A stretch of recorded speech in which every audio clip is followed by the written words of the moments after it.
الحمد للہ رب العالمین والصلاة والسلام علی سید المرسلین اما بعد فاعوذ باللہ من الشیطان الرجیم بسم اللہ الرحمن الرحیم۔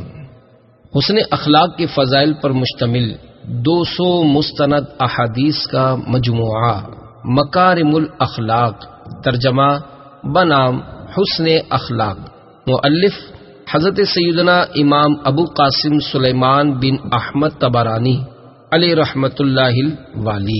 صلو علی الحبیب صلی اللہ تعالی علی محمد۔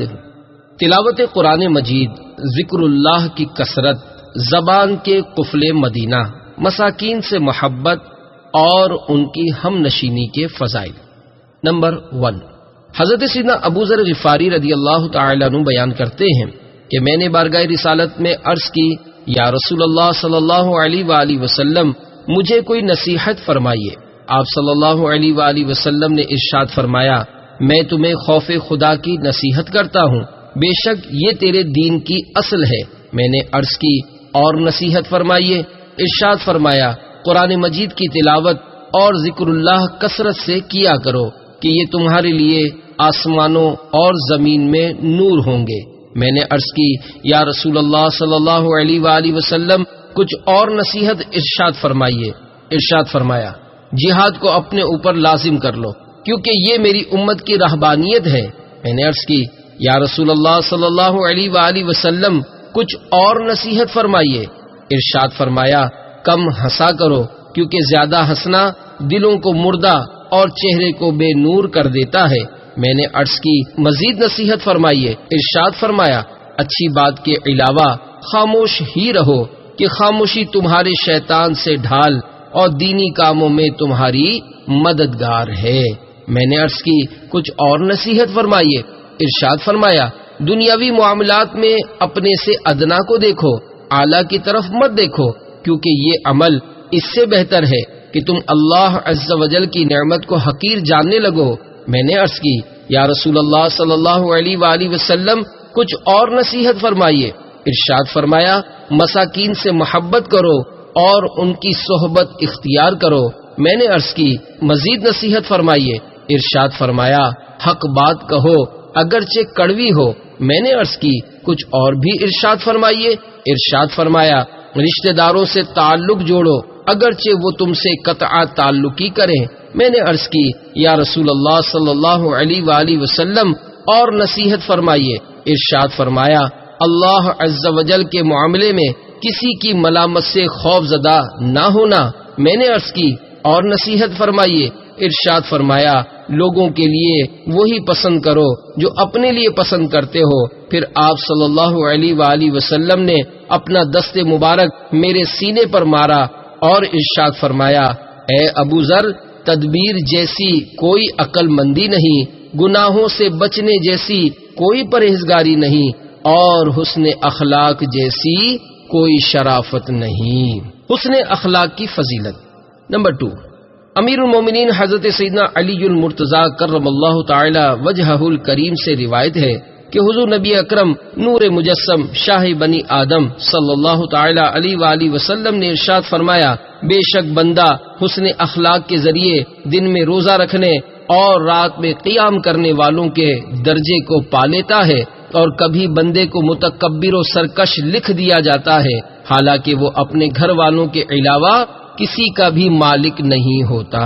نمبر 3، ام المومنین حضرت سیدتنا عائشہ صدیقہ رضی اللہ تعالی عنہا سے روایت ہے کہ حضور نبی کریم رؤوف الرحیم صلی اللہ تعالی علیہ وآلہ وسلم نے ارشاد فرمایا، بندہ حسن اخلاق کی وجہ سے تہجد گزار اور سخت گرمی میں روزے کے سبب پیاسا رہنے والے کے درجے کو پا لیتا ہے۔ نمبر 4، حضرت سیدنا ابو درداء رضی اللہ تعالی عنہ سے روایت ہے کہ حضور نبی پاک صاحب لولاک سیاہ افلاک صلی اللہ تعالی علیہ وآلہ وسلم نے ارشاد فرمایا، میزان عمل میں حسن اخلاق سے زیادہ وزنی کوئی چیز نہیں۔ نمبر 5، حضرت سیدنا جابر رضی اللہ تعالی عنہ سے روایت ہے کہ حضور نبی رحمت شفیع امت صلی اللہ علیہ وآلہ وسلم نے ارشاد فرمایا، کیا میں تم میں سے سب سے بہتر شخص کے بارے میں خبر نہ دوں؟ ہم نے عرض کی، کیوں نہیں؟ ارشاد فرمایا وہ جو تم میں سے اچھے اخلاق والا ہے۔ نمبر 6، حضرت سیدنا جابر رضی اللہ تعالی عنہ سے روایت ہے کہ نبیوں کے سلطان رحمت عالمیان صلی اللہ تعالی علیہ وآلہ وسلم نے ارشاد فرمایا بروز قیامت تم میں سے مجھے زیادہ محبوب اور میری مجلس میں زیادہ قریب وہ لوگ ہوں گے جو اچھے اخلاق والے اور عاجزی اختیار کرنے والے ہوں گے وہ لوگوں سے، اور لوگ ان سے محبت کرتے ہیں۔ تم میں سے میرے نزدیک ناپسندیدہ اور میری مجلس میں مجھ سے زیادہ دور وہ لوگ ہوں گے جو بہت زیادہ باتیں کرنے والے، بک بک کرنے والے اور تکبر کرنے والے ہوں گے۔ نمبر 7، حضرت سیدنا عبداللہ بن عمر رضی اللہ تعالی عنہما سے روایت ہے کہ حضور سرور عالم نور مجسم شاہ بنی آدم صلی اللہ تعالی علیہ وآلہ وسلم نے ارشاد فرمایا اللہ عز و جل ارشاد فرماتا ہے میں نے بندوں کو اپنے علم سے پیدا کیا، پس جس سے میں بھلائی کا ارادہ کرتا ہوں اسے اچھے اخلاق عطا کر دیتا ہوں، اور جس سے برائی کا ارادہ کرتا ہوں اسے برے اخلاق دے دیتا ہوں۔ نمبر 8، حضرت سیدنا جابر بن سمورہ رضی اللہ تعالی عنہ سے روایت ہے کہ حضور پر نور شافع یوم النشور صلی اللہ علیہ وآلہ وسلم نے ارشاد فرمایا مسلمانوں میں سے سب سے زیادہ اچھا وہ ہے جس کے اخلاق سب سے زیادہ اچھے ہیں۔ نمبر 9، حضرت سیدنا ابو ہریرہ رضی اللہ تعالی عنہ سے روایت ہے کہ سرکار مدینہ راحت قلب و سینہ فیض گنجینہ صلی اللہ تعالی علیہ وآلہ وسلم نے ارشاد فرمایا کامل مومن وہ ہے جس کے اخلاق سب سے زیادہ اچھے ہیں۔ نمبر 10، حضرت سیدنا ابو ہریرہ رضی اللہ تعالی عنہ سے روایت ہے کہ اللہ عز و جل کے محبوب دانائے غیوب منزہ عن العیوب صلی اللہ تعالی علیہ وآلہ وسلم نے ارشاد فرمایا اللہ عز و جل نے جس بندے کے خلق اور خلق یعنی صورت اور سیرت کو اچھا بنایا اسے آگ نہ کھائے گی۔ نمبر 11، حضرت سیدنا ابو ہریرہ رضی اللہ تعالی عنہ سے روایت ہے کہ حضور نبی اکرم نور مجسم صلی اللہ تعالی علیہ وآلہ وسلم نے ارشاد فرمایا اچھے اخلاق گناہوں کو اس طرح پگھلا دیتے ہیں جس طرح سورج کی حرارت برف کو پگھلا دیتی ہے۔ نمبر 12، حضرت سیدنا اسامہ بن شریک رضی اللہ تعالی عنہ سے مروی ہے کہ صحابہ کرام رضوان اللہ تعالی علیہم اجمعین نے بارگاہ رسالت میں عرض کی یا رسول اللہ صلی اللہ علیہ وآلہ وسلم انسان کو سب سے اچھی چیز کون سی عطا فرمائی گئی؟ آپ صلی اللہ علیہ وآلہ وسلم نے ارشاد فرمایا انسان کو حسن اخلاق سے زیادہ اچھی کوئی چیز عطا نہیں کی گئی۔ نمبر 13، حضرت سیدنا ابو ذر غفاری رضی اللہ تعالی عنہ بیان کرتے ہیں کہ حضور نبی کریم رؤوف الرحیم صلی اللہ تعالی علیہ وآلہ وسلم نے مجھے نصیحت فرمائی کہ جہاں بھی رہو اللہ عز و جل سے ڈرتے رہو اور گناہ سرزد ہو جائے تو فوراً نیکی کر لیا کرو کہ یہ گناہ کو مٹا دے گی اور لوگوں سے اچھے اخلاق سے پیش آؤ۔ نرم مزاجی، خوش اخلاقی اور عاجزی کی فضیلت۔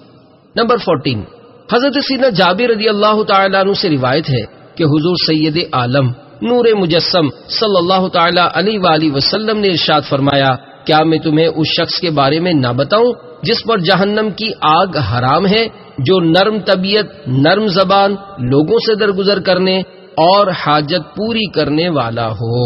نمبر 15، حضرت سیدنا ابو ہریرہ رضی اللہ تعالی عنہ سے روایت ہے کہ حضور نبی پاک صلی اللہ تعالی علیہ وآلہ وسلم نے ارشاد فرمایا مومن اتنا نرم طبیعت، نرم زبان والا ہوتا ہے کہ اس کی نرمی کی وجہ سے لوگ اسے احمق خیال کرتے ہیں۔ نمبر 16، حضرت سیدنا ارباز بن ساریہ رضی اللہ تعالی عنہ سے روایت ہے کہ حضور نبی کریم صلی اللہ تعالی علیہ وآلہ وسلم نے ارشاد فرمایا مومن نکیل والے اونٹ کی طرح ہوتا ہے کہ اگر اسے باندھ دیا جائے تو ٹھہر جاتا ہے اور اگر چلایا جائے تو چل پڑتا ہے اور اگر کسی پتھریلی جگہ پر بٹھایا جائے تو بیٹھ جاتا ہے۔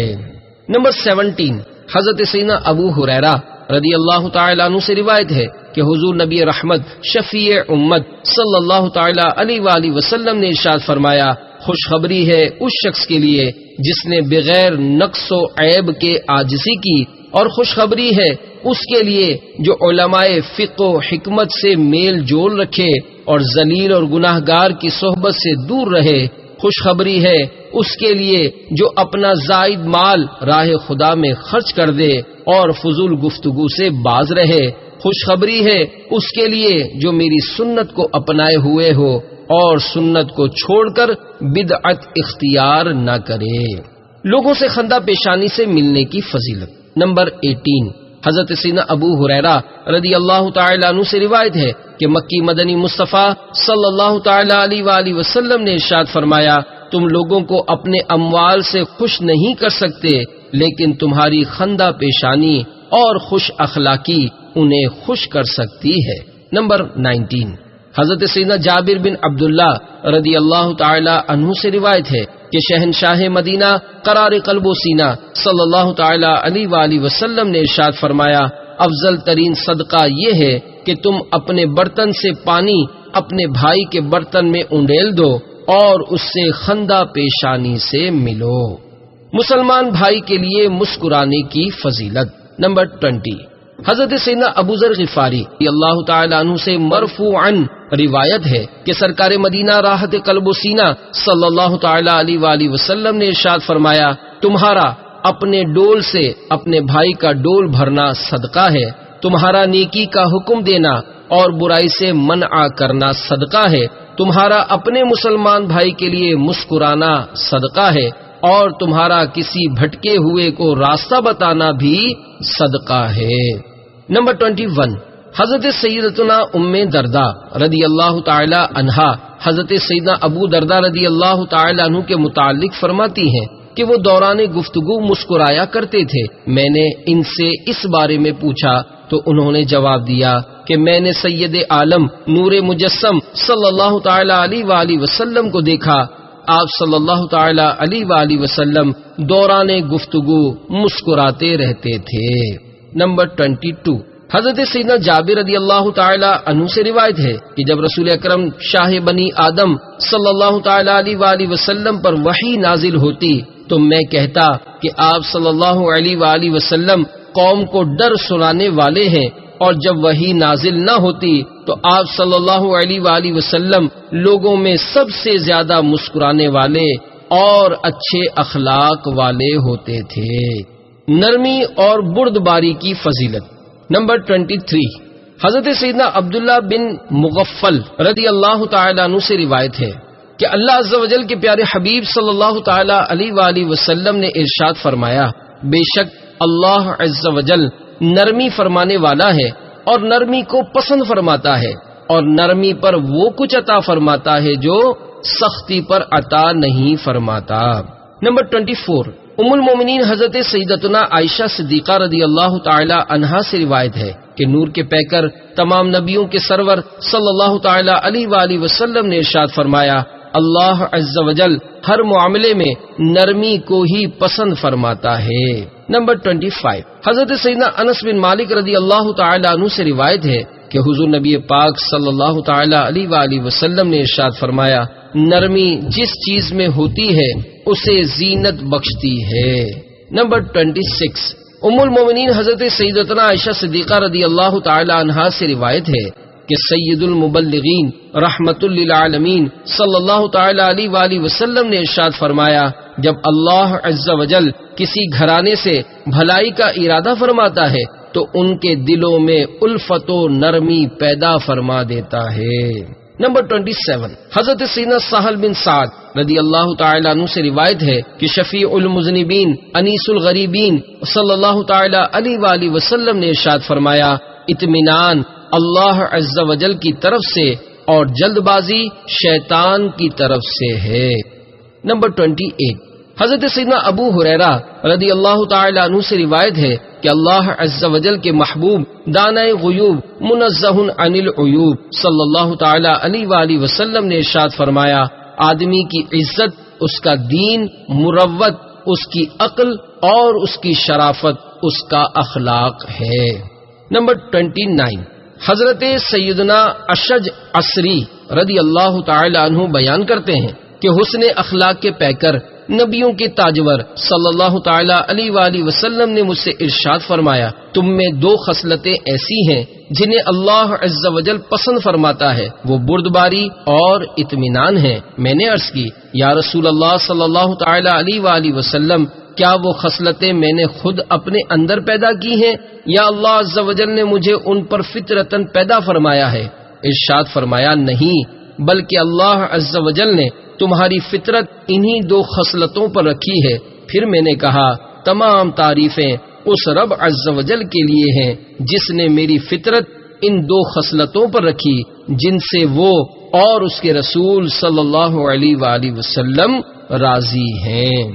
نمبر 30، حضرت سیدتنا ام سلمہ رضی اللہ تعالی عنہا سے روایت ہے کہ خاتم المرسلین رحمت للعالمین صلی اللہ تعالی علیہ وآلہ وسلم نے ارشاد فرمایا، جس میں تین باتوں میں سے کوئی ایک بھی نہ پائی جائے تو وہ اپنے کسی بھی عمل کے ثواب کی امید نہ رکھے۔ نمبر 1، ایسا تقوی جو حرام کاموں سے روکے۔ نمبر 2، ایسا حلم جو اسے گمراہی سے روکے۔ نمبر 3، حسن اخلاق جس کے ساتھ وہ لوگوں میں زندگی گزارے۔ صبر و سخاوت کی فضیلت۔ نمبر 31، حضرت سیدنا جابر رضی اللہ تعالی عنہ سے روایت ہے کہ سرکار والا تبار ہم بے کسوں کے مددگار صلی اللہ تعالی علیہ وآلہ وسلم نے ارشاد فرمایا، کامل ایمان صبر اور سخاوت کا ہی نام ہے۔ نمبر 32، حضرت سیدنا عبداللہ بن عمر رضی اللہ تعالی عنہما سے روایت ہے کہ سید عالم نور مجسم صلی اللہ تعالی علیہ وآلہ وسلم نے ارشاد فرمایا، وہ مومن جو لوگوں سے میل جول رکھتا اور ان کی طرف سے پہنچنے والی تکالیف پر صبر کرتا ہے، اس مومن سے افضل ہے جو لوگوں سے میل جول نہیں رکھتا اور ان کی طرف سے پہنچنے والی تکالیف پر صبر نہیں کرتا۔ نمبر 33، حضرت سیدنا جابر بن عبداللہ رضی اللہ تعالی عنہ سے روایت ہے کہ رحمت عالم نور مجسم صلی اللہ تعالی علیہ وآلہ وسلم نے ارشاد فرمایا، جب حضرت ابراہیم علیہ الصلاۃ والسلام کو زمین و آسمان کی سیر کرائی گئی تو آپ علیہ السلام نے ایک شخص کو فسق و فجور میں مبتلا دیکھ کر اس کی ہلاکت کی دعا فرمائی تو اسے ہلاک کر دیا گیا۔ پھر ایک اور شخص کو گناہوں میں مبتلا دیکھ کر اس کے خلاف بھی دعا فرمائی تو اللہ عز و جل نے ان کی طرف وحی فرمائی کہ اے ابراہیم، بے شک جس نے میری نافرمانی کی وہ میرا ہی بندہ ہے، اور تین باتوں میں سے کوئی ایک اسے میرے غضب سے بچا لے گی، یا تو وہ توبہ کر لے گا تو میں اس کی توبہ قبول کر لوں گا، یا وہ مجھ سے مغفرت چاہے گا تو میں اس کی مغفرت فرما دوں گا، یا پھر اس کی نسل سے ایسے لوگ پیدا ہوں گے جو میری عبادت کریں گے۔ اے ابراہیم، کیا تمہیں معلوم نہیں کہ میرے ناموں میں سے ایک نام یہ بھی ہے کہ میں صبور یعنی بہت زیادہ حلم والا ہوں۔ نمبر 34، حضرت سیدنا ابو موسیٰ اشعری رضی اللہ تعالی عنہ سے روایت ہے کہ حضور نبی مکرم نور مجسم صلی اللہ تعالی علیہ وآلہ وسلم نے ارشاد فرمایا، کسی تکلیف دہ بات کو سن کر اللہ عز و جل سے زیادہ صبر کرنے والا کوئی نہیں کہ لوگ اس کی طرف اولاد منسوب کرتے ہیں، لیکن اللہ عز و جل پھر بھی انہیں معاف فرماتا اور رزق عطا فرماتا ہے۔ نمبر 35، حضرت سیدنا ابو مسعود رضی اللہ تعالی عنہ سے مروی ہے کہ جب تم اپنے کسی مسلمان بھائی کو گناہوں میں مبتلا دیکھو تو اس کے خلاف شیطان کے مددگار نہ بن جاؤ کہ تم یوں کہو اللہ عز و جل اسے رسوا کرے، اللہ عز و جل اس کا برا کرے، بلکہ یوں کہو اللہ عز و جل اسے توبہ کی توفیق عطا فرمائے اور اس کی مغفرت فرمائے۔ غصے کے وقت خود پر قابو پانے کی فضیلت۔ نمبر 36، حضرت سیدنا ابو ہریرہ رضی اللہ تعالی عنہ سے روایت ہے کہ رسول اکرم شاہ بنی آدم صلی اللہ تعالی علیہ وآلہ وسلم نے ارشاد فرمایا، طاقتور وہ نہیں جو لوگوں کو پچھاڑ دے۔ صحابہ کرام رضوان اللہ تعالی علیہم اجمعین نے عرض کی، یا رسول اللہ صلی اللہ علیہ وآلہ وسلم، پھر طاقتور کون ہے؟ ارشاد فرمایا، وہ جو غصے کے وقت اپنے آپ کو قابو میں رکھے۔ نمبر 37، حضرت سیدنا انس رضی اللہ تعالی عنہ بیان کرتے ہیں کہ حضور نبی رحمت شفیع امت صلی اللہ تعالی علیہ وآلہ وسلم کچھ لوگوں کے پاس سے گزرے تو دیکھا کہ وہ پتھر اٹھانے کا مقابلہ کر رہے ہیں۔ آپ صلی اللہ تعالی علیہ وآلہ وسلم نے ارشاد فرمایا یہ کیا ہو رہا ہے؟ لوگوں نے عرض کی یا رسول اللہ صلی اللہ علیہ وآلہ وسلم یہ وہ پتھر ہے جسے ہم زمانہ جاہلیت میں طاقتور کا پتھر کہا کرتے تھے۔ آپ صلی اللہ تعالی علیہ وآلہ وسلم نے ارشاد فرمایا کیا میں تمہیں تمہارے سب سے طاقتور شخص کے متعلق نہ بتاؤں؟ تم میں سے زیادہ طاقتور وہ ہے جو غصے کے وقت خود پر زیادہ قابو پانے والا ہے۔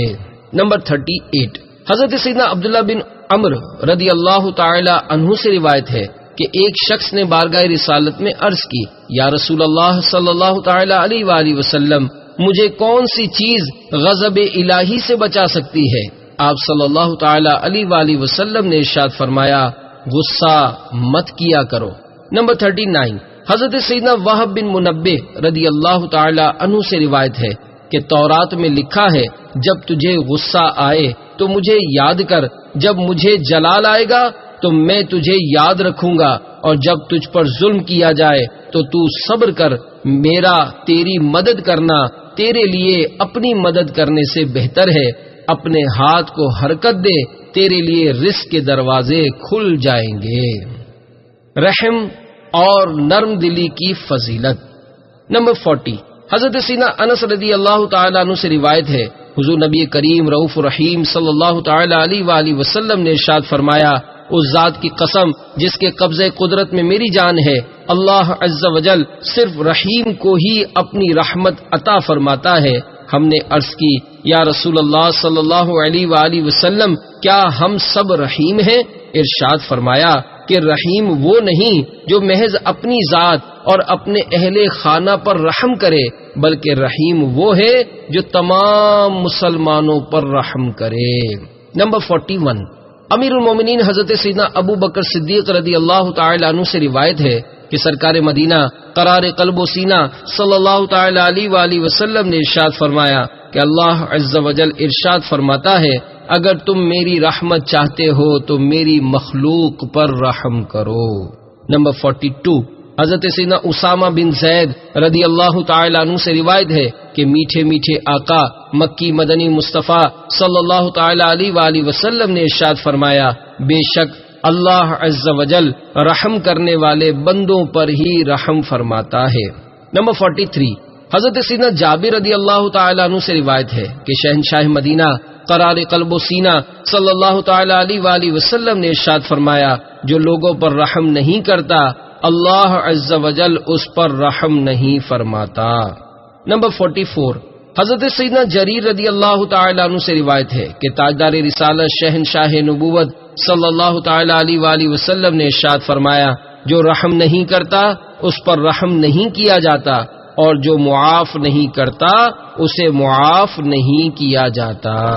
نمبر 45، حضرت سیدنا جریر رضی اللہ تعالیٰ عنہ سے روایت ہے کہ حضور نبی پاک صاحب لولاک سیاہ افلاک صلی اللہ تعالیٰ علیہ وآلہ وسلم نے ارشاد فرمایا جو اہل زمین پر رحم نہیں کرتا آسمان کا مالک اس پر رحم نہیں فرماتا۔ نمبر 46، حضرت سیدنا عبداللہ بن مسعود رضی اللہ تعالیٰ عنہ سے روایت ہے کہ سرکار نامدار مدینے کے تاجدار صلی اللہ تعالی علیہ وآلہ وسلم نے ارشاد فرمایا اہل زمین پر رحم کرو آسمان کا مالک تم پر رحم کرے گا۔ نمبر 47، حضرت سیدنا عبداللہ بن عمر رضی اللہ تعالی عنہ بیان کرتے ہیں کہ میں نے اللہ عز و جل کے پیارے حبیب صلی اللہ تعالی علیہ وآلہ وسلم کو ارشاد فرماتے ہوئے سنا کہ رحم کرو تم پر رحم کیا جائے گا، معاف کرو تمہیں معاف کیا جائے گا۔ نمبر 48، حضرت سیدنا سہل بن سعد رضی اللہ تعالی عنہ سے مروی ہے ایک عورت بارگاہ رسالت میں کسی حاجت کی غرض سے حاضر ہوئی لیکن اسے نور کے پیکر تمام نبیوں کے سرور صلی اللہ تعالی علیہ وآلہ وسلم کے قریب پہنچنے کے لیے کوئی جگہ نہ مل سکی۔ یہ دیکھ کر ایک صحابی اپنی جگہ سے اٹھ گئے اور وہ عورت وہاں بیٹھ گئی، پھر اس کی حاجت پوری ہو گئی۔ آپ صلی اللہ تعالی علیہ وآلہ وسلم نے ان صحابی رضی اللہ تعالی عنہ سے دریافت فرمایا تم نے ایسا کیوں کیا؟ انہوں نے عرض کی مجھے اس پر رحم آ گیا تھا۔ یہ سن کر آپ صلی اللہ تعالی علیہ وآلہ وسلم نے ارشاد فرمایا اللہ عز و جل تم پر رحم فرمائے۔ نمبر 49، حضرت سیدنا قرہ رضی اللہ تعالی عنہ بیان کرتے ہیں کہ ایک شخص نے بارگاہ رسالت میں عرض کی، یا رسول اللہ صلی اللہ علیہ وآلہ وسلم، میں بکری کو ذبح کرتا ہوں تو مجھے اس پر رحم آ جاتا ہے۔ آپ صلی اللہ تعالی علیہ وآلہ وسلم نے ارشاد فرمایا، اگر تم بکری پر رحم کرو گے تو اللہ عز و جل تم پر رحم فرمائے گا۔ غصہ پی جانے کی فضیلت۔ نمبر 50، حضرت سیدنا انس جوہنی رضی اللہ تعالی عنہ سے روایت ہے کہ حضور نبی پاک صلی اللہ تعالی علیہ وآلہ وسلم نے ارشاد فرمایا، جو انتقام کی قدرت کے باوجود غصہ پی جائے تو اللہ عز و جل اسے قیامت کے دن مخلوق کے سامنے بلائے گا اور اسے اختیار دے گا کہ حوروں میں سے جسے چاہے لے لے۔ نمبر 51، حضرت سیدنا عبداللہ بن عمر رضی اللہ تعالی عنہما سے روایت ہے کہ دو جہاں کے تاجور سلطان بحر صلی اللہ تعالی علیہ وآلہ وسلم نے ارشاد فرمایا، آدمی کا کوئی گھونٹ پینا غصے کے اس گھونٹ سے افضل نہیں ہے جسے وہ رضائے الہی کے لیے پیتا ہے۔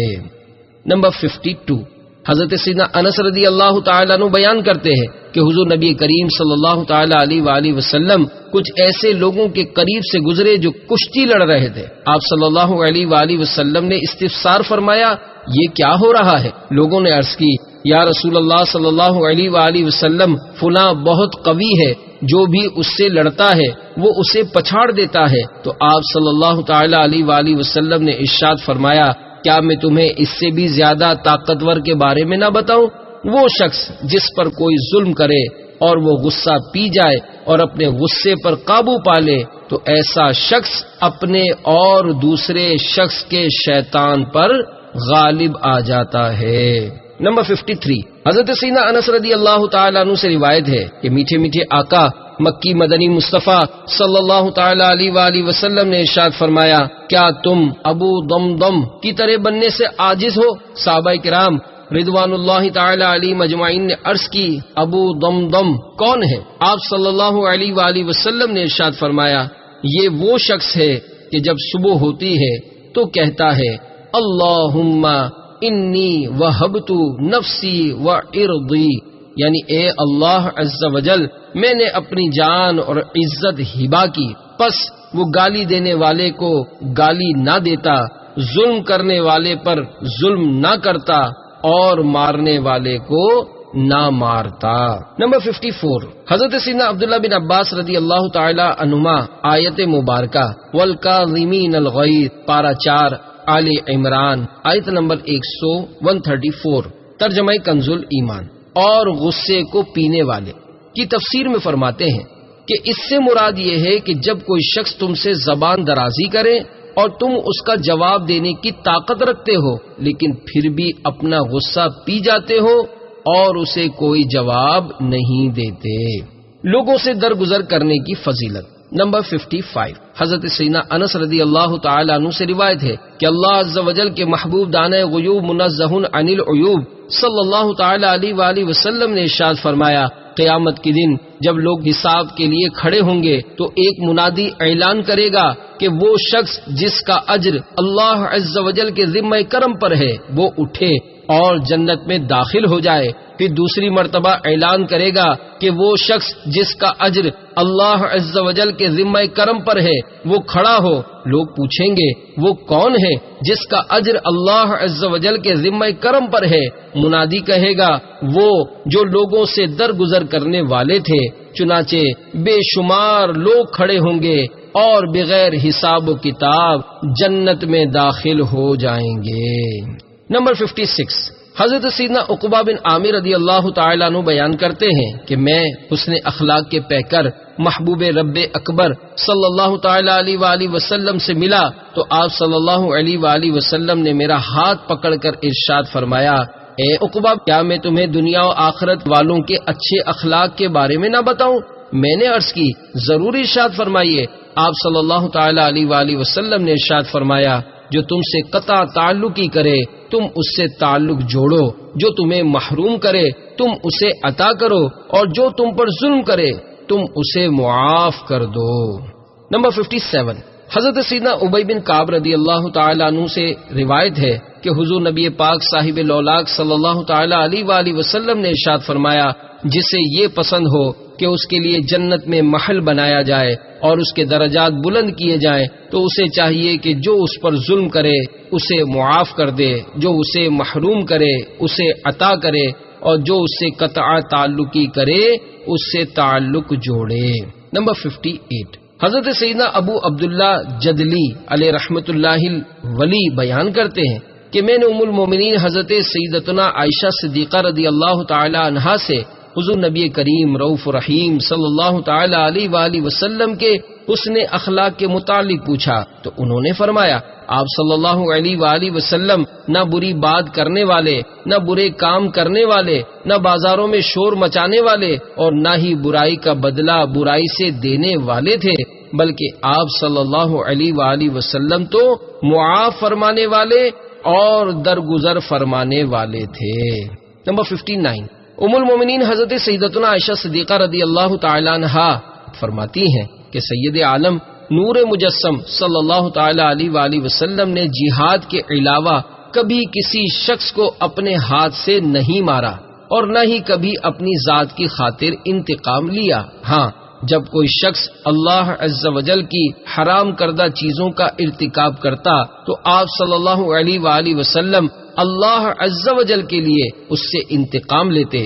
آپ صلی اللہ علیہ وآلہ وسلم سے جو سوال کیا گیا، آپ صلی اللہ علیہ وآلہ وسلم نے اس سے منع نہیں فرمایا، سوائے گناہ کا سبب بننے والی بات کے، کیونکہ آپ صلی اللہ تعالی علیہ وآلہ وسلم ان معاملات میں لوگوں سے دور رہتے تھے۔ جب بھی آپ صلی اللہ علیہ وآلہ وسلم کو دو کاموں کا اختیار دیا گیا تو آپ صلی اللہ علیہ وآلہ وسلم نے آسان کام کو ہی اختیار فرمایا۔ نمبر 60، حضرت سیدنا ابو ہریرہ رضی اللہ تعالی عنہ سے روایت ہے کہ حضور نبی پاک صلی اللہ تعالی علیہ وآلہ وسلم نے ارشاد فرمایا، جو شرمسار کی لغزش کو معاف کرے گا اللہ عز و جل قیامت کے دن اس کے گناہوں کو معاف فرمائے گا۔ نمبر 61، ام المومنین حضرت سیدتنا عائشہ صدیقہ رضی اللہ تعالی عنہا سے روایت ہے کہ حضور نبی مکرم نور مجسم صلی اللہ تعالی علیہ وآلہ وسلم نے ارشاد فرمایا، اہل مروت کی لغزشوں کو معاف کرو جب تک کہ وہ شرعی سزا کے حقدار نہ ہو جائیں۔ نمبر 62، حضرت سیدنا عبداللہ بن عمر رضی اللہ تعالی عنہما فرماتے ہیں کہ مروت والوں کو سزا نہ دو جب کہ وہ صالح ہوں۔ نمبر 63، حضرت سیدنا ابو ہریرہ رضی اللہ تعالی عنہ سے روایت ہے، رسول اکرم شاہ بنی آدم صلی اللہ تعالی علیہ وآلہ وسلم نے ارشاد فرمایا، صدقے سے مال میں ہرگز کمی نہیں ہوتی، جو بندہ درگزر کرتا ہے اللہ عز و جل اس کی عزت بڑھا دیتا ہے، اور جو اللہ عز و جل کے لیے عاجزی کرتا ہے اللہ عز و جل اسے بلندی عطا فرماتا ہے۔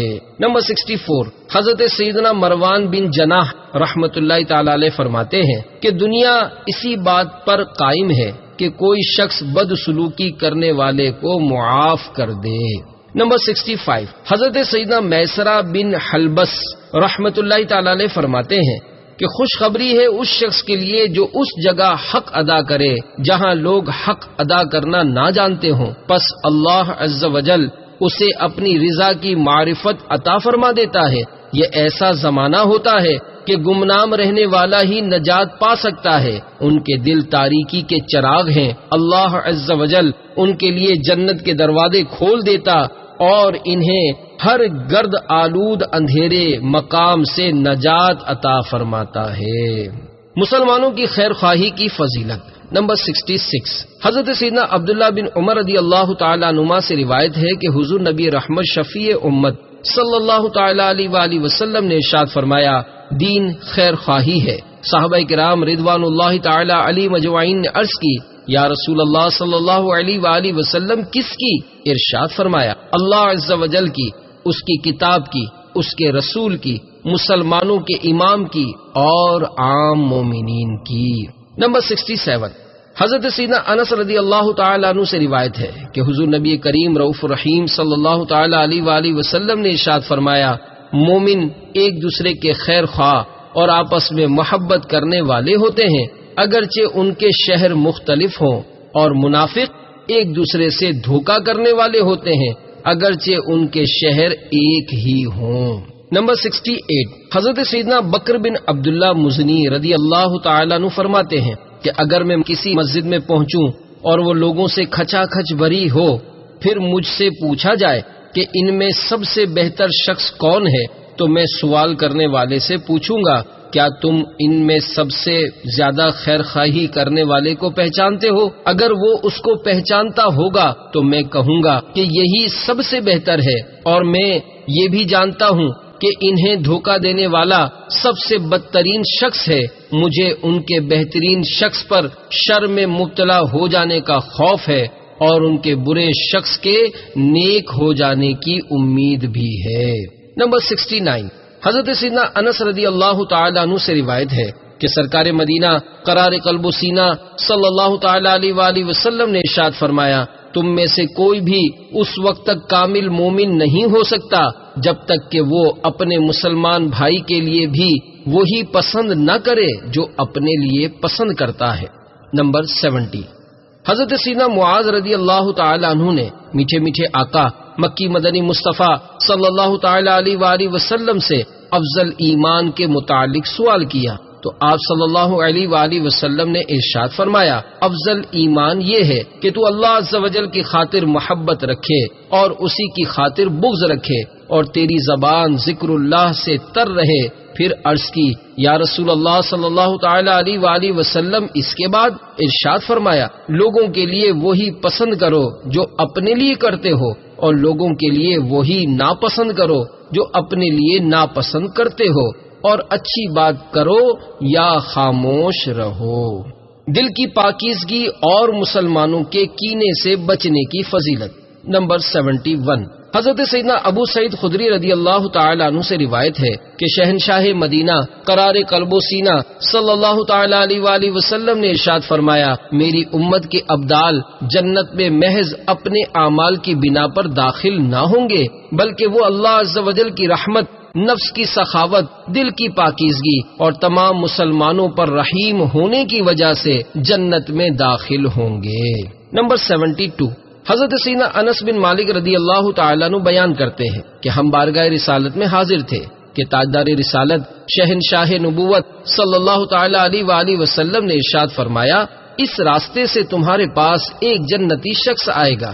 اتنے میں ایک انصاری صحابی آئے جن کی داڑھی سے وضو کا پانی ٹپک رہا تھا۔ انہوں نے اپنے جوتے بائیں ہاتھ میں پکڑے ہوئے تھے، پھر انہوں نے سلام کیا۔ دوسرے دن پھر آپ صلی اللہ علیہ وآلہ وسلم نے یہی ارشاد فرمایا تو پھر وہی انصاری صحابی پہلے کی طرح آئے۔ تیسرے دن بھی ایسا ہی ہوا۔ جب آپ صلی اللہ علیہ وآلہ وسلم اپنی مجلس سے اٹھے تو حضرت سیدنا عبداللہ بن عمرو رضی اللہ تعالی عنہ ان صحابی کے پیچھے ہو لیے اور ان سے کہنے لگے، اللہ عز و جل کی قسم، میں نے اپنے والد سے حیا کی ہے، میں 3 دن تک ان کے پاس نہیں جاؤں گا۔ اگر آپ مناسب سمجھیں تو 3 دن مجھے اپنے پاس ٹھہرنے کی اجازت عطا فرمائے۔ انصاری صحابی نے اجازت دے دی۔ حضرت سیدنا انس رضی اللہ تعالیٰ عنہ فرماتے ہیں کہ حضرت سیدنا عبداللہ بن عمرو رضی اللہ تعالیٰ عنہ نے انہیں بتایا کہ میں نے 3 راتیں ان کے ساتھ گزاری لیکن انہیں رات میں عبادت کرتے نہ دیکھا۔ ہاں، جب وہ اپنے بستر پر کروٹ لیتے تو اللہ عز و جل کا ذکر اور اس کی کبریائی بیان کرتے، یہاں تک کہ نماز فجر کے لیے اٹھ کھڑے ہوتے۔ حضرت سیدنا عبداللہ رضی اللہ تعالیٰ عنہ فرماتے ہیں کہ میں نے انصاری صحابی سے اچھی بات کے علاوہ کچھ نہ سنا۔ جب 3 دن پورے ہوئے تو قریب تھا کہ میں ان کے اعمال کو حقیر جانتا، لیکن جب میں نے ان انصاری صحابی سے کہا، اے اللہ عز و جل کے بندے، میرے اور میرے والد کے درمیان کوئی ناراضی اور جدائی نہیں ہے، بلکہ میں نے تو حضور نبی پاک صلی اللہ تعالی علیہ وآلہ وسلم کو 3 بار فرماتے سنا کہ ابھی تمہارے پاس ایک جنتی شخص آئے گا، اور تینوں بار آپ ہی آئے۔ چنانچہ میں نے پختہ ارادہ کر لیا کہ میں آپ کے پاس ٹھہروں گا اور دیکھوں گا کہ آپ کیا عمل کرتے ہیں تاکہ میں بھی آپ کی پیروی کروں، لیکن میں نے آپ کو کوئی بڑی عبادت کرتے نہیں دیکھا۔ پھر آپ کیسے اس بلند مقام تک پہنچے کہ حضور صلی اللہ علیہ وآلہ وسلم نے آپ کے متعلق یہ بات ارشاد فرمائی؟ انصاری صحابی نے جواب دیا، اور تو کوئی عمل نہیں، بس یہی ہے جو آپ نے دیکھا۔ حضرت سیدنا عبداللہ رضی اللہ تعالی عنہ فرماتے ہیں کہ یہ بات سن کر جب میں وہاں سے چلنے لگا تو انصاری صحابی نے مجھے آواز دی اور کہا میرا کوئی اور عمل نہیں، بس یہی ہے جو آپ نے دیکھا، اس کے علاوہ میں کسی بھی مسلمان کے لیے اپنے دل میں کھوٹ نہیں پاتا، اور جو اللہ عز و جل نے کسی کو دیا ہے اس پر حسد نہیں کرتا۔ حضرت سیدنا عبداللہ بن عمر رضی اللہ تعالیٰ عنہ فرماتے ہیں میں نے ان سے کہا یہی وہ عمل ہے جس نے آپ کو رفعتیں بخشی اور ہم اس کی طاقت نہیں رکھتے۔ نمبر 73، حضرت سیدنا معاویہ بن قرہ رضی اللہ تعالیٰ عنہ فرماتے ہیں کہ لوگوں میں افضل ترین وہ ہے جو ان میں سب سے زیادہ پاکیزہ سینے والا اور سب سے زیادہ غیبت سے بچنے والا ہے۔ نمبر 74، حضرت سیدنا کعب رضی اللہ تعالیٰ عنہ سے پوچھا گیا کہ سونے والا مغفرت یافتہ اور قیام کرنے والا مشکور کیسے ہوگا؟ آپ رضی اللہ تعالیٰ عنہ نے فرمایا ایک شخص رات کو قیام کرتا ہے اور اپنے سوئے ہوئے بھائی کے لیے پیٹھ پیچھے دعا کرتا ہے تو اللہ عز و جل اس قیام کرنے والے کی دعا کے سبب اس سونے والے کی مغفرت فرما دیتا ہے، اور سونے والے کی خیر خواہی کی وجہ سے قیام کرنے والا اس بات کا مستحق ہوتا ہے کہ اس کا شکریہ ادا کیا جائے۔ لوگوں میں صلح کرانے کی فضیلت۔ نمبر 75، حضرت سیدنا ابو درداء رضی اللہ تعالیٰ عنہ سے روایت ہے کہ حضور نبی پاک صاحب الاولاق صلی اللہ تعالیٰ علیہ وآلہ وسلم نے ارشاد فرمایا کیا میں تمہیں درجے کے اعتبار سے نماز، روزے اور صدقے سے افضل عمل کے بارے میں نہ بتاؤں؟ صحابہ کرام رضوان اللہ تعالی علیہم اجمعین نے عرض کی کیوں نہیں؟ آپ صلی اللہ علیہ وآلہ وسلم نے ارشاد فرمایا آپس کے تعلقات کو اچھا کرو کیونکہ نا اتفاقی دین کو مونڈ دینے والی ہے۔ ادائیگی حقوق کی فضیلت۔ نمبر 76، حضرت سیدنا انس رضی اللہ تعالی عنہ سے روایت ہے کہ سرکار نامدار مدینے کے تاجدار صلی اللہ تعالی علیہ وآلہ وسلم نے ارشاد فرمایا جس نے اپنی زبان سے کوئی حق پورا کیا تو اس کا اجر بڑھتا رہے گا حتیٰ کہ قیامت کے دن اللہ عز و جل اسے اس کا پورا ثواب عطا فرمائے گا۔ مظلوم کی مدد کرنے کی فضیلت۔ نمبر 77، حضرت سیدنا برا بن عازب رضی اللہ تعالی عنہ فرماتے ہیں کہ اللہ عز و جل کے پیارے حبیب صلی اللہ علیہ وآلہ وسلم نے ہمیں مظلوم کی مدد کرنے کا حکم دیا۔ نمبر 78، حضرت سیدنا انس رضی اللہ تعالی عنہ سے روایت ہے کہ نور کے پیکر تمام نبیوں کے سرور صلی اللہ تعالی علیہ وآلہ وسلم نے ارشاد فرمایا اپنے بھائی کی مدد کرو خواہ ظالم ہو یا مظلوم۔ میں نے عرض کی میں مظلوم کی مدد تو کر سکتا ہوں لیکن ظالم کی مدد کیسے کروں؟ ارشاد فرمایا اسے ظلم سے روکو۔ ظالم کو ظلم سے روکنے کا بیان۔ نمبر 79، حضرت سیدنا قیس بن ابی حازم رضی اللہ تعالیٰ عنہ بیان کرتے ہیں کہ میں نے امیر المومنین حضرت سیدنا ابو بکر صدیق رضی اللہ تعالیٰ عنہ کو یہ فرماتے ہوئے سنا کہ اے لوگو تم یہ آیت مبارکہ پڑھتے ہو یا ایھا الذین آمنوا علیکم انفسکم لا یضرکم من ضل اذا اہتدیتم، پارہ 7 سورہ مائدہ آیت نمبر 105، ترجمہ کنز الایمان۔ اے ایمان والو تم اپنی فکر رکھو تمہارا کچھ نہ بگاڑے گا جو گمراہ ہوا جبکہ تم راہ پر ہو۔ پھر فرمایا میں نے سرکار مکہ مکرمہ سردار مدینہ منورہ صلی اللہ تعالی علیہ وآلہ وسلم کو ارشاد فرماتے سنا کہ جب لوگ ظالم کو دیکھیں اور اسے ظلم سے نہ روکے تو قریب ہے کہ اللہ عز و جل ان سب پر عذاب بھیجے۔ نمبر 80، حضرت سیدنا عبداللہ بن عمر رضی اللہ تعالیٰ عنہ سے روایت ہے کہ دو جہاں کے تاجور سلطان بحر و بر صلی اللہ تعالیٰ علیہ وآلہ وسلم نے ارشاد فرمایا جب تم دیکھو کہ میری امت ظالم کی تعظیم کر رہی ہے تو تمہارا ظالم کو ظالم کہنا تمہیں ان سے جدا کر دے گا۔ نادان کو روکنے کا بیان۔ نمبر 81، حضرت سیدنا نعمان بن بشیر رضی اللہ تعالیٰ عنہ سے روایت ہے کہ سید المبلغین رحمت للعالمین صلی اللہ تعالی علیہ وآلہ وسلم نے ارشاد فرمایا اپنے نادانوں کو روکے رکھو۔ مسلمانوں کی مدد اور ان کی ضرورت پوری کرنے کی فضیلت۔ نمبر 82، حضرت سیدنا عبداللہ بن عمر رضی اللہ تعالی عنہ سے روایت ہے کہ شفیع المذنبین انیس الغریبین صلی اللہ تعالی علیہ وآلہ وسلم نے ارشاد فرمایا، کچھ لوگ ایسے ہیں جنہیں اللہ عز و جل نے لوگوں کی حاجتیں پوری کرنے کے لیے پیدا فرمایا ہے، لوگ حاجت کے وقت ان کی طرف رجوع کرتے ہیں، یہی وہ لوگ ہیں جو قیامت کے دن اللہ عز و جل کے عذاب سے محفوظ ہوں گے۔ نمبر 83، حضرت سیدنا سہل بن سعد رضی اللہ تعالیٰ عنہ سے روایت ہے کہ اللہ عز و جل کے محبوب دانۂ غیوب منزہ عن العیوب صلی اللہ تعالیٰ علیہ وآلہ وسلم نے ارشاد فرمایا، خیر اور شر کے خزانے اللہ عز و جل کے پاس ہیں اور ان کی چابیاں انسان ہیں۔ اس شخص کے لیے خوشخبری ہے جسے اللہ عز و جل نے خیر کی چابی اور شر کے لیے تالا بنایا، اور ہلاکت ہے اس کے لیے جسے شر کی چابی اور خیر کے لیے تالا بنایا۔ حضرت سیدنا علامہ عبدالرؤف مناوی علیہ رحمۃ اللہ الوالی اس حدیث مبارکہ کے تحت فرماتے ہیں کہ اس میں خطاب سرپرست کو ہے کہ وہ اپنے ناسمجھ ماتحت کو فضول خرچی سے روکیں۔ نمبر 84، حضرت سیدنا ابن عباس رضی اللہ تعالیٰ عنہما سے روایت ہے کہ حسن اخلاق کے پیکر محبوب رب اکبر صلی اللہ تعالیٰ علیہ وآلہ وسلم نے ارشاد فرمایا کہ اللہ عز و جل ارشاد فرماتا ہے، میں رب ہوں، میں نے خیر و شر کو مقدر فرما دیا ہے، خوشخبری ہے اس کے لیے جس کے ہاتھ میں خیر کی چابی ہے، اور خرابی ہے اس کے لیے جس کے ہاتھ میں شر کی چابی ہے۔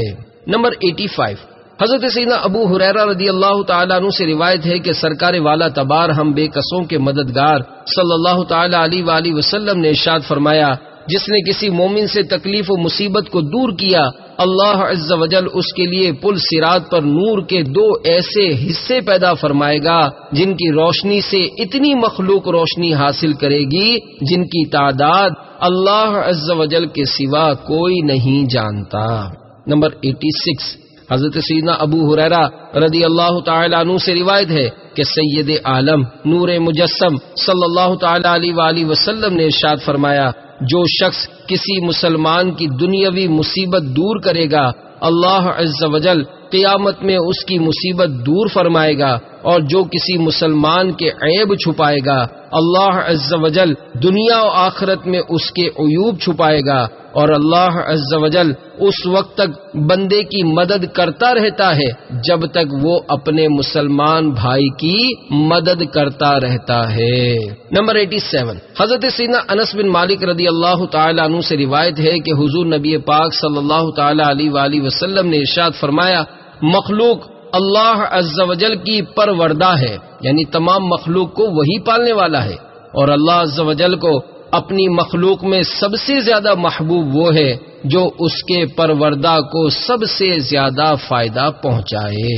نمبر 88، حضرت سیدنا انس رضی اللہ تعالیٰ عنہ سے روایت ہے کہ حضور نبی مکرم نور مجسم صلی اللہ تعالیٰ علیہ وآلہ وسلم نے ارشاد فرمایا، جس نے مسلمان بھائی کی حاجت روائی کی گویا اس نے ساری عمر اللہ عز و جل کی عبادت کی۔ نمبر 89، حضرت سیدنا ابو موسیٰ اشعری رضی اللہ تعالیٰ عنہ سے روایت ہے کہ رسول اکرم شاہ بنی آدم صلی اللہ تعالیٰ علیہ وآلہ وسلم نے ارشاد فرمایا، ایک مومن دوسرے مومن کے لیے عمارت کی طرح ہے جس کا بعض حصہ بعض کو تقویت پہنچاتا ہے۔ نمبر 90، حضرت سیدنا نعمان بن بشیر رضی اللہ تعالیٰ عنہ سے روایت ہے کہ حضور نبی رحمت شفیع امت صلی اللہ تعالیٰ علیہ وآلہ وسلم نے ارشاد فرمایا، مومنین کی آپس میں رحم، محبت اور صلہ رحمی کرنے کی مثال ایک جسم کی سی ہے کہ جب اس کے کسی عضو کو تکلیف پہنچتی ہے تو پورا جسم بخار اور بے خوابی کا شکار ہو جاتا ہے۔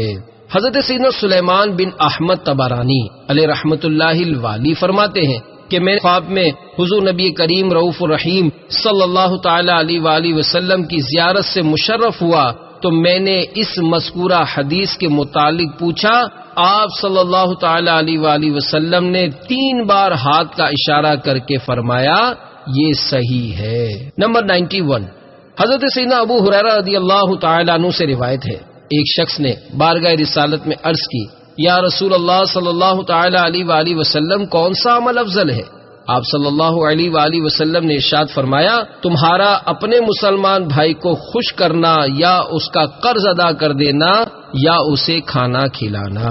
نمبر 92، حضرت سیدنا ابو ہریرہ رضی اللہ تعالیٰ عنہ سے روایت ہے کہ سرکار مدینہ قرار قلب و سینہ صلی اللہ تعالیٰ علیہ وآلہ وسلم نے ارشاد فرمایا، مومن مومن کا آئینہ ہے، مومن مومن کا بھائی ہے، جہاں بھی ملے اسے نقصان سے بچاتا اور پیٹھ پیچھے اس کی حفاظت کرتا ہے۔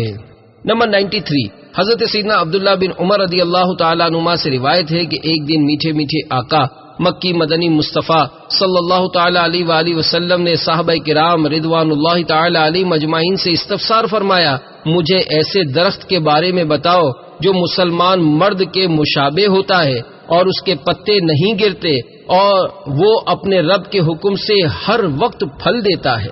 حضرت سیدنا عبداللہ بن عمر رضی اللہ تعالیٰ عنہما فرماتے ہیں کہ میرے دل میں خیال آیا کہ ہو نہ ہو یہ کھجور کا درخت ہے، لیکن میں نے امیر المومنین سیدنا ابو بکر صدیق اور امیر المومنین سیدنا عمر فاروق اعظم رضی اللہ تعالیٰ عنہما کی موجودگی میں بولنا مناسب خیال نہ کیا۔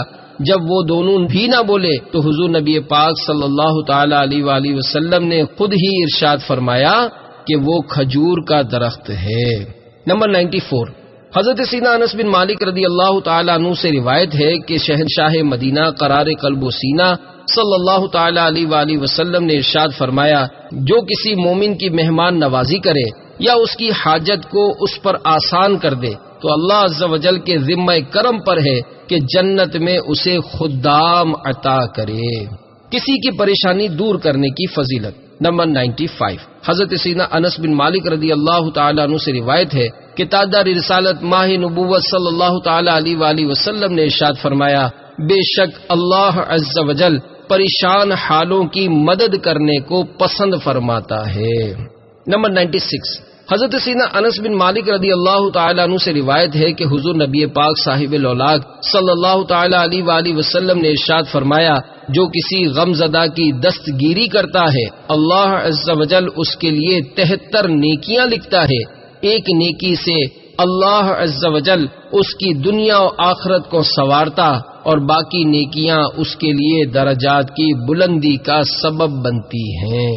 نمبر 97، حضرت سیدنا ابو سعید خدری رضی اللہ تعالیٰ عنہ بیان کرتے ہیں کہ ایک مرتبہ ہم سرکار نامدار مدینے کے تاجدار صلی اللہ تعالیٰ علیہ وآلہ وسلم کے شریک سفر تھے کہ ایک شخص کمزور سی سواری پر سوار ہو کر آیا اور اس نے اپنی سواری کو دائیں بائیں گھمانا شروع کر دیا۔ آپ صلی اللہ تعالیٰ علیہ وآلہ وسلم نے ارشاد فرمایا، جس کے پاس زائد سواری ہو وہ اسے دے دے، جس کے پاس سواری نہیں اور جس کے پاس بچی ہوئی خوراک ہو وہ اسے کھلا دے، جس کے پاس خوراک نہیں۔ اسی طرح مال کی مختلف اقسام ذکر فرمائی، حتیٰ کہ ہم نے محسوس کیا کہ بچی ہوئی چیز میں سے کسی کو اپنے پاس رکھ لینے کا حق ہی نہیں ہے۔ نمبر 98، حضرت سیدنا ابو ذر غفاری رضی اللہ تعالیٰ عنہ بیان کرتے ہیں کہ میں نے بارگاہ رسالت صلی اللہ تعالیٰ علیہ وآلہ وسلم میں عرض کی، یا رسول اللہ صلی اللہ تعالیٰ علیہ وآلہ وسلم، بندے کو کون سی چیز دوزخ سے نجات دلوائے گی؟ ارشاد فرمایا، اللہ عز و جل پر ایمان لانا۔ میں نے عرض کی، کیا ایمان کے ساتھ کوئی عمل بھی ہے؟ ارشاد فرمایا، بندے کو جو اللہ عز و جل نے رزق دیا ہے اس میں سے کچھ نہ کچھ صدقہ کرتا رہے۔ میں نے عرض کی، اگر وہ فقیر ہو کہ دینے کے لیے کچھ نہ پاتا ہو تو ارشاد فرمایا، وہ نیکی کی دعوت دے اور برائی سے منع کرے۔ میں نے عرض کی، یا رسول اللہ صلی اللہ علیہ وآلہ وسلم، اگر وہ اچھے طریقے سے گفتگو نہ کر سکتا ہو کہ نیکی کی دعوت دے اور برائی سے منع کر؟ ارشاد فرمایا، کسی جاہل کے ساتھ کوئی نیکی کر دے۔ میں نے عرض کی، اگر وہ خود جاہل ہو، کسی کے ساتھ بھلائی نہ کر سکتا ہو تو؟ ارشاد فرمایا، وہ مغلوب کی مدد کرے۔ پھر ارشاد فرمایا، کیا تم اپنے بھائی میں کوئی بھلائی نہیں چھوڑنا چاہتے کہ لوگوں سے اذیت کو دور کر دے؟ میں نے عرض کی، یا رسول اللہ صلی اللہ تعالی علیہ وآلہ وسلم، کیا ایسا کرنے والا جنت میں داخل ہو جائے گا؟ ارشاد فرمایا، جو مومن یا مسلمان ان خصلتوں میں سے کوئی خصلت اپنائے گا میں اس کا ہاتھ پکڑ کر اسے جنت میں داخل کر دوں گا۔ کمزوروں کی کفالت کرنے کی فضیلت۔ نمبر 99، حضرت سیدنا ابو ہریرہ رضی اللہ تعالیٰ عنہ سے روایت ہے کہ اللہ عز و جل کے پیارے حبیب صلی اللہ تعالیٰ علیہ وآلہ وسلم نے ارشاد فرمایا، بیوہ اور مسکین کی کفالت کے لیے کوشش کرنے والا اللہ عز و جل کی راہ میں جہاد کرنے والے کی طرح ہے۔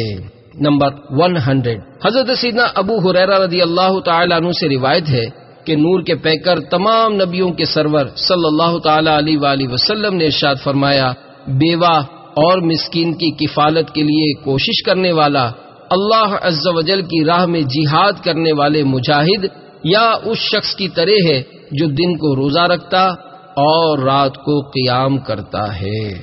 نمبر 101، حضرت سیدنا جابر رضی اللہ تعالیٰ عنہ سے روایت ہے کہ سرکار مکہ مکرمہ سردار مدینہ منورہ صلی اللہ تعالیٰ علیہ وآلہ وسلم نے ارشاد فرمایا، جس نے کسی مسلمان مردے کے لیے قبر کھودی، اللہ عز و جل جنت میں اس کے لیے گھر بنائے گا اور اسے قیامت تک اس کا اجر ملتا رہے گا۔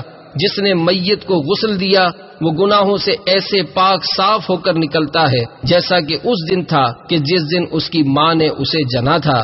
جس نے میت کو کفن پہنایا اللہ عز و جل اسے میت کے کپڑوں کی تعداد کے برابر جنتی لباس پہنائے گا۔ جس نے کسی غمزدہ کو تسلی دی اللہ عز و جل اسے تقوی کا لباس پہنائے گا، اور جب وہ فوت ہوگا تو ارواح میں اس کی روح پر رحمت نازل فرمائے گا۔ جس نے کسی مصیبت زدہ کو تسلی دی اللہ عز و جل اسے ایسے 2 جنتی حلے عطا فرمائے گا کہ جن کی قیمت ساری دنیا بھی نہیں ہو سکتی۔ جو جنازے کے پیچھے چلا یہاں تک کہ تدفین مکمل ہو گئی تو اللہ عز و جل اس کے لیے 3 قرات اجر لکھے گا، اور 1 قرات احد پہاڑ سے بڑا ہے۔ جس نے کسی یتیم یا بیوہ کی کفالت کی اللہ عز و جل اسے عرش کے سائے میں جگہ عطا فرمائے گا اور اسے اپنی جنت میں داخل فرمائے گا۔ جو روزہ رکھے یا مسکین کو کھانا کھلائے اور جنازے کے ساتھ چلے اور مریض کی عیادت کرے تو اسے کوئی گناہ نہ پہنچے گا۔ یتیموں کی کفالت کرنے کی فضیلت۔ نمبر 102، حضرت سیدنا سفیان بن عیینہ رحمۃ اللہ تعالی علیہ سے مروی ہے کہ 2 جہاں کے تاجور سلطان بحر صلی اللہ تعالی علیہ وآلہ وسلم نے ارشاد فرمایا، میں اور یتیم کی کفالت کرنے والا، خواہ وہ یتیم رشتہ دار ہو یا اجنبی، جنت میں ایسے ہوں گے۔ اس کے بعد حضرت سیدنا سفیان بن عیینہ رحمۃ اللہ تعالی علیہ نے اپنے ہاتھ کی انگلیوں سے اشارہ کیا۔ نمبر 103، حضرت سیدنا ابو ہریرہ رضی اللہ تعالی عنہ سے روایت ہے کہ سید المبلغین رحمت للعالمین صلی اللہ تعالی علیہ وآلہ وسلم نے ارشاد فرمایا، مسلمانوں کے گھروں میں سب سے اچھا گھر وہ ہے جس میں یتیم کے ساتھ اچھا سلوک کیا جاتا ہے، اور مسلمانوں کے گھروں میں سے بدترین گھر وہ ہے جس میں یتیم کے ساتھ بدسلوکی کی جاتی ہے۔ پھر آپ صلی اللہ تعالی علیہ وآلہ وسلم نے ارشاد فرمایا، میں اور یتیم کی کفالت کرنے والا جنت میں ایسے ہوں گے۔ پھر شہادت اور درمیان کی انگلی کو جمع فرما دیا۔ نمبر 104، حضرت سیدنا ابو موسیٰ اشعری رضی اللہ تعالی عنہ سے روایت ہے کہ شفیع المذنبین انیس الغریبین صلی اللہ تعالی علیہ وآلہ وسلم نے ارشاد فرمایا، جس دسترخوان پر یتیم ہو شیطان اس دسترخوان کے قریب نہیں جاتا۔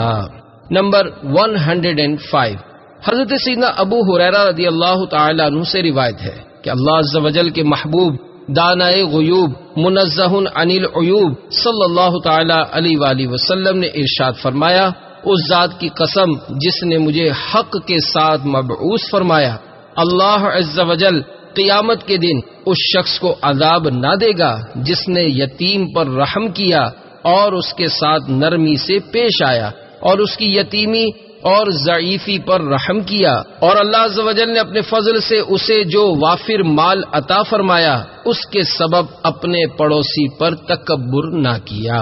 نمبر 106، حضرت سیدنا ابو امامہ رضی اللہ تعالی عنہ سے روایت ہے کہ حسن اخلاق کے پیکر محبوب رب اکبر صلی اللہ تعالی علیہ وآلہ وسلم نے ارشاد فرمایا، جو کسی یتیم کے سر پر ہاتھ پھیرتا ہے اللہ عز و جل اسے ہر بال کے بدلے 1 نیکی عطا فرماتا ہے، اور جس کی کفالت میں یتیم لڑکا یا لڑکی ہو، خواہ وہ یتیم رشتہ دار ہو یا اجنبی، تو میں اور وہ جنت میں اس طرح ہوں گے۔ پھر آپ صلی اللہ تعالی علیہ وآلہ وسلم نے انگوٹھے اور شہادت کی انگلی کو ملا دیا۔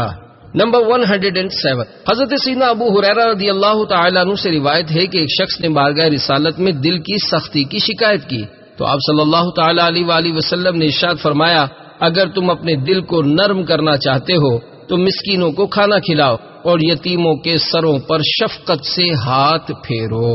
نمبر 108 حضرت سیدنا مالک بن عمرو قشیری رضی اللہ تعالی عنہ سے مروی ہے خاتم المرسلین رحمت للعالمین صلی اللہ تعالی علیہ وآلہ وسلم نے ارشاد فرمایا جو کسی مسلمان یتیم کی کفالت کرے یہاں تک کہ وہ یتیم اس سے بے نیاز ہو جائے تو اللہ عز و جل یقیناً اس کے لیے جنت واجب فرما دیتا ہے۔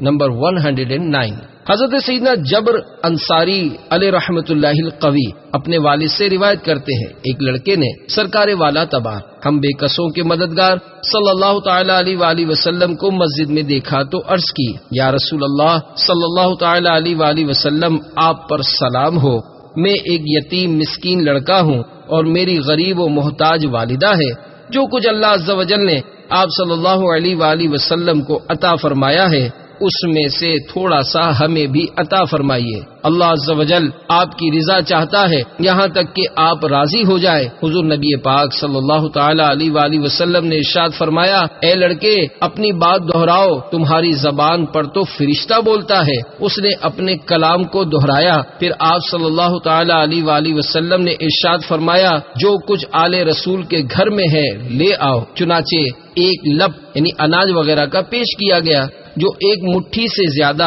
اور 2 سے کم تھا۔ آپ صلی اللہ تعالی علیہ وآلہ وسلم نے ارشاد فرمایا اے لڑکے یہ لے جاؤ، اس میں تمہارے اور تمہاری والدہ اور بہن کے لیے دوپہر اور رات کا کھانا ہے، میں اس میں برکت کی دعا سے تمہاری مدد کرتا رہوں گا۔ چنانچہ وہ لڑکا وہاں سے رخصت ہو کر جب مسجد کے دروازے پر پہنچا تو اس کا سامنا حضرت سیدنا سعد بن ابی وقاص رضی اللہ تعالی عنہ سے ہوا۔ آپ نے اس کے سر پر دست شفقت پھیرا۔ راوی فرماتے ہیں یہ معلوم نہیں کہ آپ رضی اللہ تعالی عنہ نے اسے کچھ عطا کیا یا نہیں۔ جب آپ رضی اللہ تعالی عنہ بارگاہ رسالت میں حاضر ہوئے تو حضور سرور کونین صلی اللہ تعالی علیہ وآلہ وسلم نے ارشاد فرمایا جب تم یتیم سے ملے تھے کیا میں نے تمہیں اس کے سر پر ہاتھ پھیرتے نہیں دیکھا؟ حضرت سیدنا سعد بن ابی وقاص رضی اللہ تعالیٰ عنہ نے عرض کی کیوں نہیں؟ آپ صلی اللہ تعالیٰ علیہ وآلہ وسلم نے ارشاد فرمایا جس بال پر تمہارا ہاتھ گزرا اس کے بدلے میں تمہارے لیے نیکی ہے۔ اس حدیث سے معلوم ہوا کہ یتیم کے سر پر ہاتھ پھیرنا مستحب ہے۔ لاوارث بچوں کی تربیت اور ان کے بڑے ہونے تک ان پر خرچ کرنے کی فضیلت۔ نمبر 110 ام المومنین حضرت سیدتنا عائشہ صدیقہ رضی اللہ تعالی عنہا سے روایت ہے کہ سید عالم نور مجسم صلی اللہ تعالی علیہ وآلہ وسلم نے ارشاد فرمایا جس نے کسی بچے کی پرورش کی یہاں تک کہ وہ لا الہ الا اللہ کہنا شروع کر دے تو اللہ عز و جل اس شخص سے حساب نہ لے گا۔ حسن سلوک کی فضیلت۔ نمبر 111 حضرت سیدنا عبداللہ بن یزید ختمی رضی اللہ تعالی عنہ سے روایت ہے کہ رحمت عالم نور مجسم صلی اللہ تعالی علیہ وآلہ وسلم نے ارشاد فرمایا ہر بھلائی صدقہ ہے۔ نمبر 112 حضرت سیدنا عبداللہ بن مسعود رضی اللہ تعالی عنہ سے روایت ہے کہ حضور نبی مکرم نور مجسم صلی اللہ تعالی علیہ وآلہ وسلم نے ارشاد فرمایا ہر بھلائی صدقہ ہے، خواہ غنی کے ساتھ ہو یا فقیر کے ساتھ۔ حضرت سیدنا علامہ عبد الرؤف مناوی علیہ رحمت اللہ الوالی اس حدیث مبارکہ کے تحت فرماتے ہیں کہ یہ حدیث اپنی اولاد اور غیر کی یتیم اولاد وغیرہ سب کو شامل ہے۔ نمبر 113 حضرت سیدنا ابو موسیٰ اشعری رضی اللہ تعالی عنہ سے روایت ہے کہ رسول اکرم شاہ بنی آدم صلی اللہ تعالی علیہ وآلہ وسلم نے ارشاد فرمایا نیکی اور بدی کو لوگوں کے لیے پیدا کیا گیا ہے، بروز قیامت انہیں کھڑا کیا جائے گا۔ نیکی اپنے کرنے والوں کو بشارتیں دے گی اور ان سے بھلائی کا وعدہ کرے گی، جبکہ برائی کہے گی دور ہو جاؤ، مگر وہ اس کی طاقت نہیں رکھیں گے بلکہ برائی کے ساتھ چمٹیں گے۔ نمبر 114 حضرت سیدنا ابو ہریرہ رضی اللہ تعالی عنہ سے روایت ہے کہ حضور نبی رحمت شفیع امت صلی اللہ تعالی علیہ وآلہ وسلم نے ارشاد فرمایا دنیا میں نیکی کرنے والے آخرت میں بھی نیکی والے ہوں گے اور دنیا میں برائی کرنے والے آخرت میں بھی برائی والے ہوں گے۔ نمبر 115، حضرت سیدنا ابو ہریرہ رضی اللہ تعالیٰ عنہ سے روایت ہے کہ حضور نبی کریم رؤوف الرحیم صلی اللہ تعالیٰ علیہ وآلہ وسلم نے ارشاد فرمایا، تمہیں معلوم ہے شیر دھاڑتے وقت کیا کہتا ہے؟ صحابہ کرام رضوان اللہ تعالیٰ علیہ مجمعین نے عرض کی، اللہ عز و جل اور اس کے رسول صلی اللہ تعالیٰ علیہ وآلہ وسلم بہتر جانتے ہیں۔ آپ صلی اللہ تعالیٰ علیہ وآلہ وسلم نے ارشاد فرمایا، شیر کہتا ہے، اے اللہ عز و جل مجھے کسی نیک شخص پر مسلط نہ فرمانا۔ نمبر 116، حضرت سیدنا جابر بن عبداللہ رضی اللہ تعالیٰ عنہ سے روایت ہے کہ سرکار مدینہ قرار قلب و سینہ صلی اللہ تعالیٰ علیہ وآلہ وسلم نے ارشاد فرمایا، صدقہ اگرچہ 70,000 ہاتھوں میں سے گزرے تو بھی آخری شخص کا اجر پہلے صدقہ کرنے والے کے برابر ہوگا۔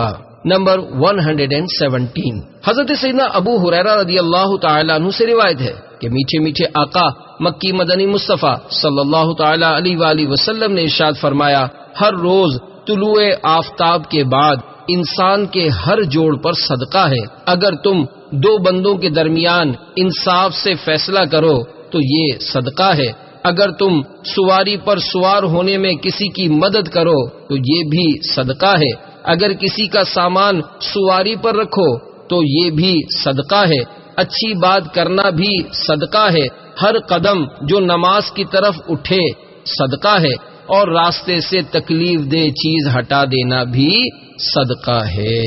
نمبر 118، حضرت سیدنا ابی بن کعب رضی اللہ تعالیٰ عنہ فرماتے ہیں کہ شہنشاہ مدینہ قرار قلب و سینہ صلی اللہ تعالیٰ علیہ وآلہ وسلم میرے قریب سے گزرے، میرے ساتھ ایک شخص تھا، آپ صلی اللہ تعالیٰ علیہ وآلہ وسلم نے دریافت فرمایا، اے ابی یہ کون ہے؟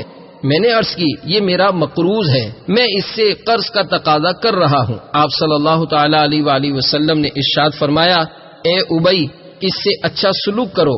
یہ فرمانے کے بعد آپ صلی اللہ تعالیٰ علیہ وآلہ وسلم اپنے کسی کام سے تشریف لے گئے، جب دوبارہ میرے پاس سے گزرے تو وہ شخص میرے ساتھ نہ تھا۔ استفسار فرمایا، اے ابی تم نے اپنے مقروض بھائی کے ساتھ کیا سلوک کیا؟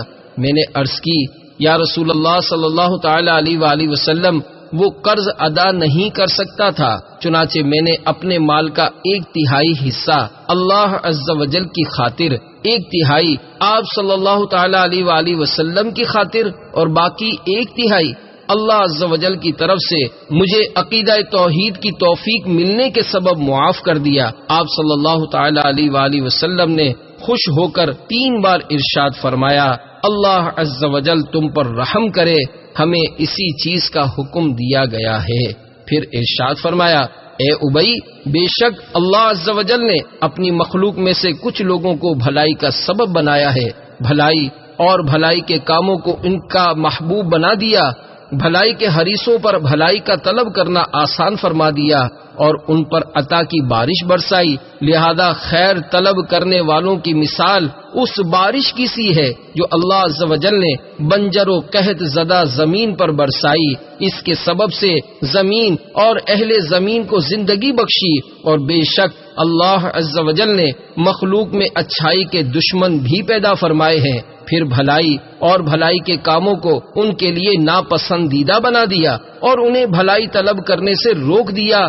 ان کی مثال اس بارش کی سی ہے جسے اللہ عز و جل نے قحط زدہ زمین پر برسنے سے روک دیا اور اس کے سبب زمین اور اہل زمین کو ہلاک فرما دیا۔ اچھے اعمال کرنے کی فضیلت۔ نمبر 119، حضرت سیدنا جابر رضی اللہ تعالیٰ عنہ سے روایت ہے کہ تاجدار رسالت شہنشاہ نبوت صلی اللہ تعالیٰ علیہ وآلہ وسلم نے ارشاد فرمایا، بے شک اللہ عز و جل نے مجھے حسن اخلاق اور اچھے اعمال کو کمال تک پہنچانے کے لیے مبعوث فرمایا ہے۔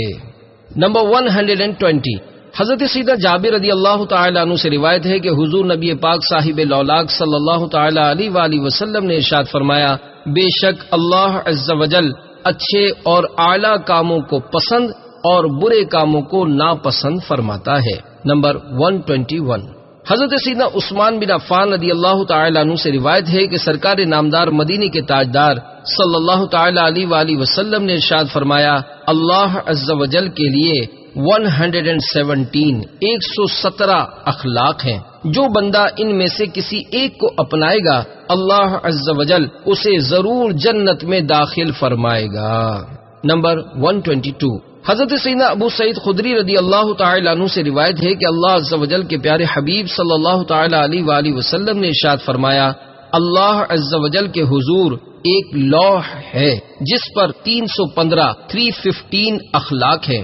اللہ عز و جل ارشاد فرماتا ہے جو ان میں سے کسی ایک پر عمل کرے اور میرے ساتھ کسی کو شریک نہ ٹھہرائے تو میں اسے جنت میں داخل کروں گا.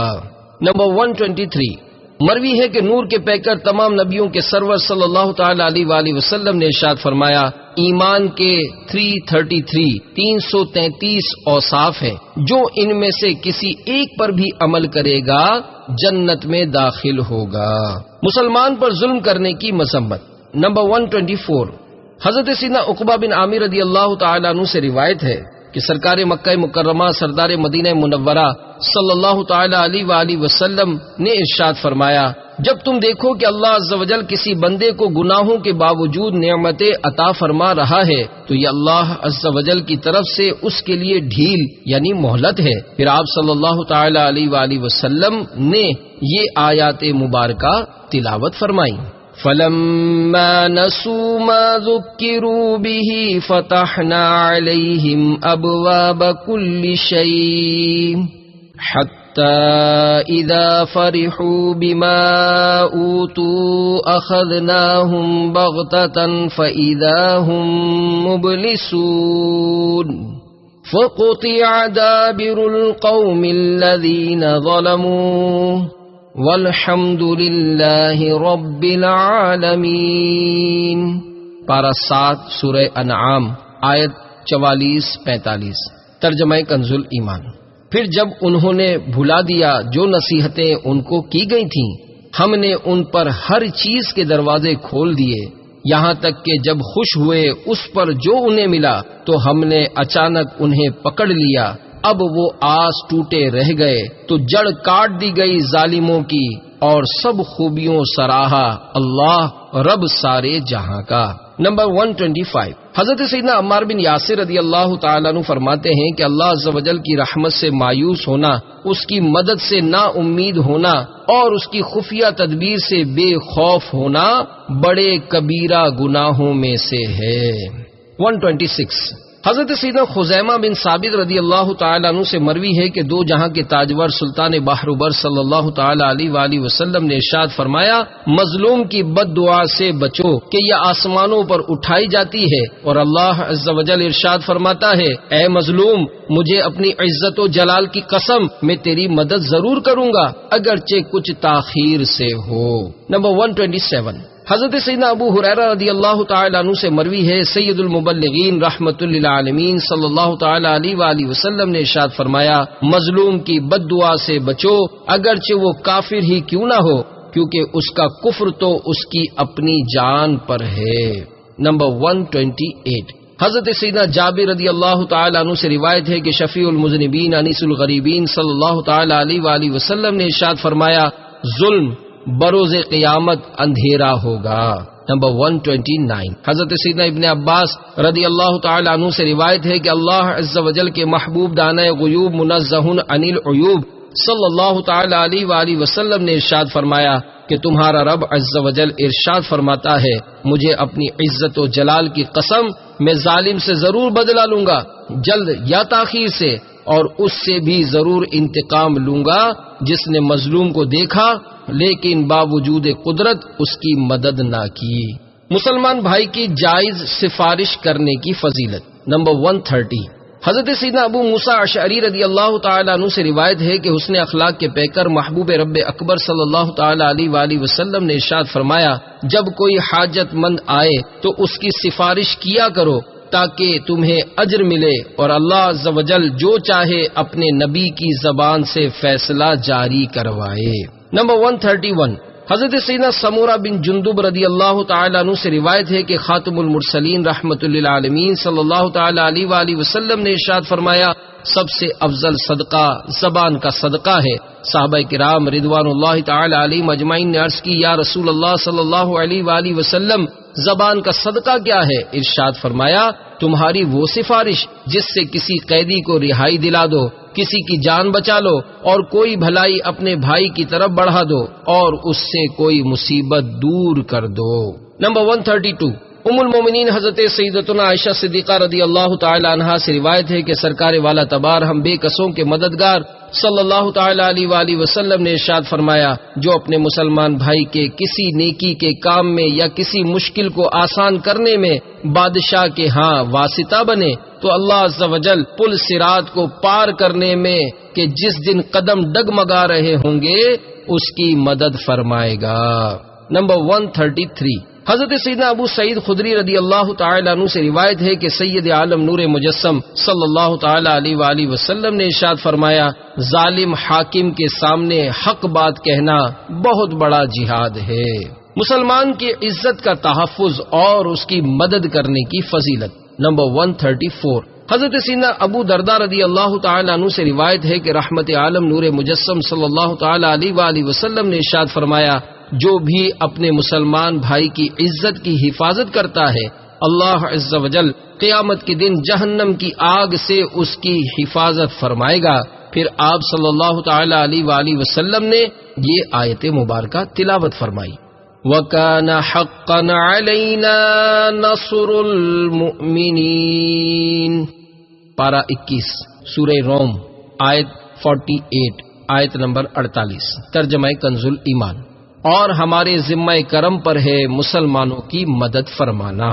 نمبر 135، حضرت سیدنا عمران بن حسین رضی اللہ تعالی عنہ سے روایت ہے کہ حضور نبی مکرم نور مجسم صلی اللہ تعالی علیہ وآلہ وسلم نے ارشاد فرمایا، جو اپنے بھائی کی مدد کرنے کی طاقت رکھتا ہو اور غیر موجودگی میں اس کی مدد کرے تو اللہ عز و جل دنیا اور آخرت میں اس کی مدد فرمائے گا۔ نمبر 136، حضرت سیدنا انس بن مالک رضی اللہ تعالی عنہ سے روایت ہے کہ رسول اکرم شاہ بنی آدم صلی اللہ تعالی علیہ وآلہ وسلم نے ارشاد فرمایا، جو اپنے بھائی کی غیر موجودگی میں اس کی مدد کرے تو اللہ عز و جل دنیا اور آخرت میں اس کی مدد فرمائے گا۔ نمبر 137، حضرت سیدنا جابر بن عبداللہ اور حضرت سیدنا ابو طلحہ رضی اللہ تعالی عنہما سے روایت ہے کہ حضور نبی رحمت شفیع امت صلی اللہ تعالی علیہ وآلہ وسلم نے ارشاد فرمایا، جو کسی مسلمان کی ایسی جگہ مدد کرنا چھوڑ دیتا ہے جہاں اس کی بے عزتی ہو رہی ہو تو اللہ عز و جل اس شخص کی مدد بھی ایسی جگہ نہیں فرماتا جہاں وہ مدد کا طلبگار ہوتا ہے، اور جو کسی مسلمان کی ایسی جگہ مدد کرتا ہے جہاں اس کی بے عزتی ہو رہی ہو اور اس کی آبرو ریزی کی جا رہی ہو تو اللہ عز و جل اس مددگار کی ایسی جگہ مدد فرماتا ہے جہاں وہ مدد کا طلبگار ہوتا ہے۔ نمبر 138، حضرت سیدنا سہل بن معاذ بن انس جوہنی علیہ رحمت اللہ القوی اپنے والد سے روایت کرتے ہیں کہ حضور نبی کریم رؤوف الرحیم صلی اللہ تعالی علیہ وآلہ وسلم نے ارشاد فرمایا، جس نے کسی مسلمان کی عزت کو اس منافق سے بچایا جو پیٹھ پیچھے اس کی برائی کر رہا تھا تو اللہ عز و جل بروز قیامت اس کی طرف ایک فرشتہ بھیجے گا جو اسے جہنم کی آگ سے بچائے گا، اور جس نے کسی مسلمان کو ذلیل و رسوا کرنے کے لیے کوئی بات کی اللہ عز و جل اسے جہنم کے پل پر روکے رکھے گا یہاں تک کہ وہ اپنی کہی ہوئی بات سے نکلے، یعنی اس پر کوئی دلیل لے آئے۔ لوگوں سے محبت کرنے کی فضیلت۔ نمبر 139، حضرت سیدنا ابو ہریرہ رضی اللہ تعالی عنہ سے روایت ہے کہ سرکار مدینہ قرار قلب و سینہ صلی اللہ تعالی علیہ وآلہ وسلم نے ارشاد فرمایا، ایمان کے بعد سب سے افضل عمل لوگوں سے محبت کرنا ہے۔ نمبر 140، حضرت سیدنا عبداللہ بن عمر رضی اللہ تعالی عنہما سے روایت ہے کہ میٹھے میٹھے آقا مکی مدنی مصطفیٰ صلی اللہ تعالی علیہ وآلہ وسلم نے ارشاد فرمایا، میانہ روی سے خرچ کرنا نصف معیشت، لوگوں سے محبت کرنا نصف عقل، اور اچھا سوال کرنا آدھا علم ہے۔ نمبر 141، حضرت سیدنا جابر رضی اللہ تعالیٰ عنہ سے روایت ہے کہ شہنشاہ مدینہ قرار قلب و سینہ صلی اللہ تعالی علیہ وآلہ وسلم نے ارشاد فرمایا، لوگوں سے خوش اخلاقی سے ملنا صدقہ ہے۔ راہ خدا کے لشکروں کی مدد کرنے کی فضیلت۔ نمبر 142، حضرت سیدنا زید بن خالد رضی اللہ تعالیٰ عنہ فرماتے ہیں کہ جس نے مجاہد کو سامان وغیرہ مہیا کیا اس کا اجر بھی مجاہد کی طرح ہے، اور جس نے مجاہد کے گھر والوں کی دیکھ بھال کی اس کا اجر بھی مجاہد کی مثل ہے۔ نمبر 143، حضرت سیدنا زید بن خالد رضی اللہ تعالیٰ عنہ سے روایت ہے کہ تاجدار رسالت شہنشاہ نبوت صلی اللہ تعالی علیہ وآلہ وسلم نے ارشاد فرمایا، جس نے مجاہد کو جہاد میں جانے کے لیے زاد راہ مہیا کیا تو بے شک اس نے خود جہاد کیا، اور جس نے مجاہد کے گھر والوں کی اچھی طرح دیکھ بھال کی تو اسے بھی جہاد کرنے والے کی مثل ثواب ملے گا۔ حاجی کی مدد کرنے اور روزہ افطار کروانے کی فضیلت۔ نمبر 144، حضرت سیدنا زید بن خالد رضی اللہ تعالیٰ عنہ سے روایت ہے کہ حضور نبی پاک صاحب الاولاق صلی اللہ تعالیٰ علیہ وآلہ وسلم نے ارشاد فرمایا، جس نے روزہ افطار کروایا یا مجاہد کو جہاد میں جانے کے لیے زاد راہ مہیا کیا تو اسے بھی روزے اور جہاد کا ثواب ملے گا اور ان کے اجر میں بھی کمی واقع نہ ہوگی۔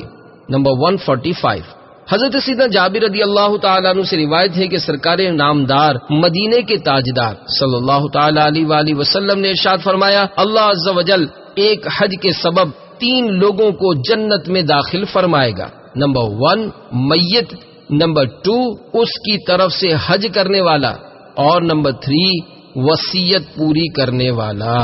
نمبر 146، حضرت سیدنا سلمان فارسی رضی اللہ تعالیٰ عنہ سے روایت ہے کہ اللہ عز و جل کے پیارے حبیب صلی اللہ تعالیٰ علیہ وآلہ وسلم نے ارشاد فرمایا، جو حلال کمائی سے کسی روزے دار کو افطار کروائے تو ملائکہ پورا رمضان اس کے لیے دعائے مغفرت کرتے رہتے ہیں، اور شب قدر میں حضرت جبرائیل امین علیہ السلام اس سے مصافحہ فرمائیں گے، اور جس شخص سے حضرت جبرائیل امین علیہ السلام مصافحہ فرماتے ہیں اس کا دل نرم اور آنسو کثیر ہو جاتے ہیں۔ ایک شخص نے عرض کی، یا رسول اللہ صلی اللہ تعالی علیہ وآلہ وسلم، اگر کسی کے پاس اتنا نہ ہو تو؟ ارشاد فرمایا، چاہے ایک لقمہ یا روٹی کا ٹکڑا ہی ہو۔ ایک اور شخص نے عرض کی، یا رسول اللہ صلی اللہ علیہ وآلہ وسلم، اگر کسی کے پاس اتنا بھی نہ ہو تو؟ ارشاد فرمایا، چاہے دودھ کی لسی ہی ہو۔ ایک اور شخص نے عرض کی، اگر اتنا بھی نہ ہو تو؟ آپ صلی اللہ علیہ وآلہ وسلم نے ارشاد فرمایا، پانی کے ایک گھونٹ سے ہی افطار کروا دے تب بھی یہ ثواب پائے گا۔ چھوٹوں پر شفقت، بڑوں کی عزت اور علماء کا احترام کرنے کی فضیلت۔ نمبر 147، حضرت سیدنا عبادہ بن صامت رضی اللہ تعالیٰ عنہ بیان کرتے ہیں کہ میں نے نور کے پیکر تمام نبیوں کے سرور صلی اللہ تعالیٰ علیہ وآلہ وسلم کو ارشاد فرماتے ہوئے سنا کہ جو ہمارے بڑوں کی عزت، ہمارے چھوٹوں پر شفقت نہ کرے اور ہمارے علماء کا حق نہ پہچانے، یعنی ان کا احترام نہ کرے، وہ میری امت میں سے نہیں۔ نمبر 148، حضرت سیدنا صباح رحمت اللہ تعالی علیہ اپنے دادا سے روایت کرتے ہیں کہ سرکار مکہ مکرمہ سردار مدینہ منورہ صلی اللہ تعالی علیہ وآلہ وسلم نے ارشاد فرمایا، سفید بالوں والے مسلمان اور حامل قرآن یعنی عالم و حافظ جو قرآن میں زیادتی کرے نہ اس سے اعراض کرے، ان کی تعظیم کرنا اللہ عز و جل کی تعظیم کرنا ہی ہے۔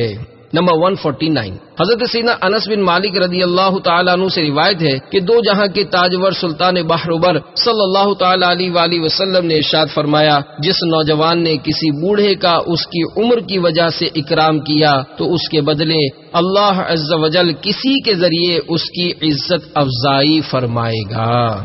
علماء کے لیے مجلس کشادہ کرنے کی فضیلت۔ نمبر 150، حضرت سیدنا ابو ہریرہ رضی اللہ تعالیٰ عنہ سے روایت ہے کہ سید المبلغین رحمت للعالمین صلی اللہ تعالیٰ علیہ وآلہ وسلم نے ارشاد فرمایا، تم اپنی مجالس کو عالم کے علم، بوڑھے کی عمر اور سلطان کے عہدے کی وجہ سے کشادہ کر دیا کرو۔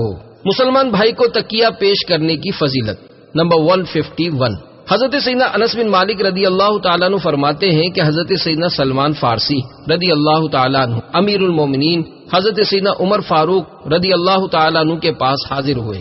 اس وقت امیر المومنین رضی اللہ تعالیٰ عنہ تکیے پر ٹیک لگائے بیٹھے تھے۔ آپ نے وہ تکیہ حضرت سیدنا سلمان رضی اللہ تعالیٰ عنہ کو دے دیا۔ تو انہوں نے عرض کی اللہ اکبر، رسول اللہ صلی اللہ تعالی علیہ وآلہ وسلم نے سچ فرمایا۔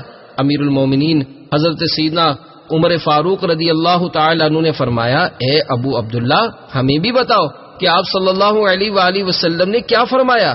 آپ رضی اللہ تعالی عنہ نے عرض کی میں بارگاہ رسالت میں حاضر ہوا، اس وقت حضور صلی اللہ تعالی علیہ وآلہ وسلم تکیے سے ٹیک لگائے ہوئے تشریف فرما تھے، تو آپ صلی اللہ علیہ وآلہ وسلم نے وہ تکیہ مجھے عطا فرما دیا اور ارشاد فرمایا کوئی مسلمان اپنے بھائی کے پاس جائے اور وہ اس کی تکریم کرتے ہوئے اپنا تکیہ اسے دے دے تو اللہ عز و جل اس کی مغفرت فرما دیتا ہے۔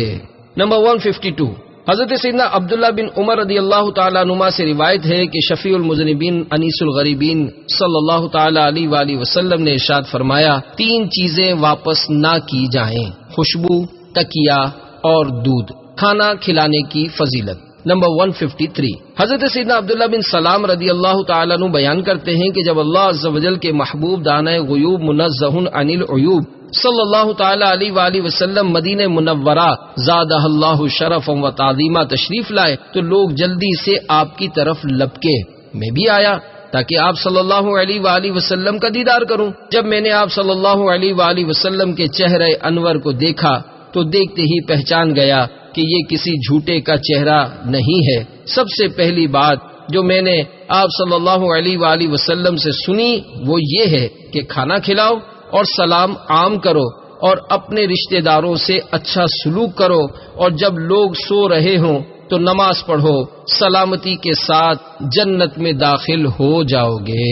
نمبر 154 حضرت سیدنا عبادہ بن صامت رضی اللہ تعالیٰ عنہ بیان کرتے ہیں ایک شخص نے بارگاہ رسالت میں حاضر ہو کر عرض کی افضل اعمال کون سے ہیں؟ اس نے اخلاق کے پیکر محبوب رب اکبر صلی اللہ تعالی علیہ وآلہ وسلم نے ارشاد فرمایا اللہ عز و جل پر ایمان لانا، اس کی تصدیق کرنا، اللہ عز و جل کی راہ میں جہاد کرنا اور مقبول حج۔ جب وہ جانے لگا تو آپ صلی اللہ تعالی علیہ وآلہ وسلم نے اسے بلا کر ارشاد فرمایا ان سے زیادہ آسان کھانا کھلانا اور نرمی سے گفتگو کرنا ہے۔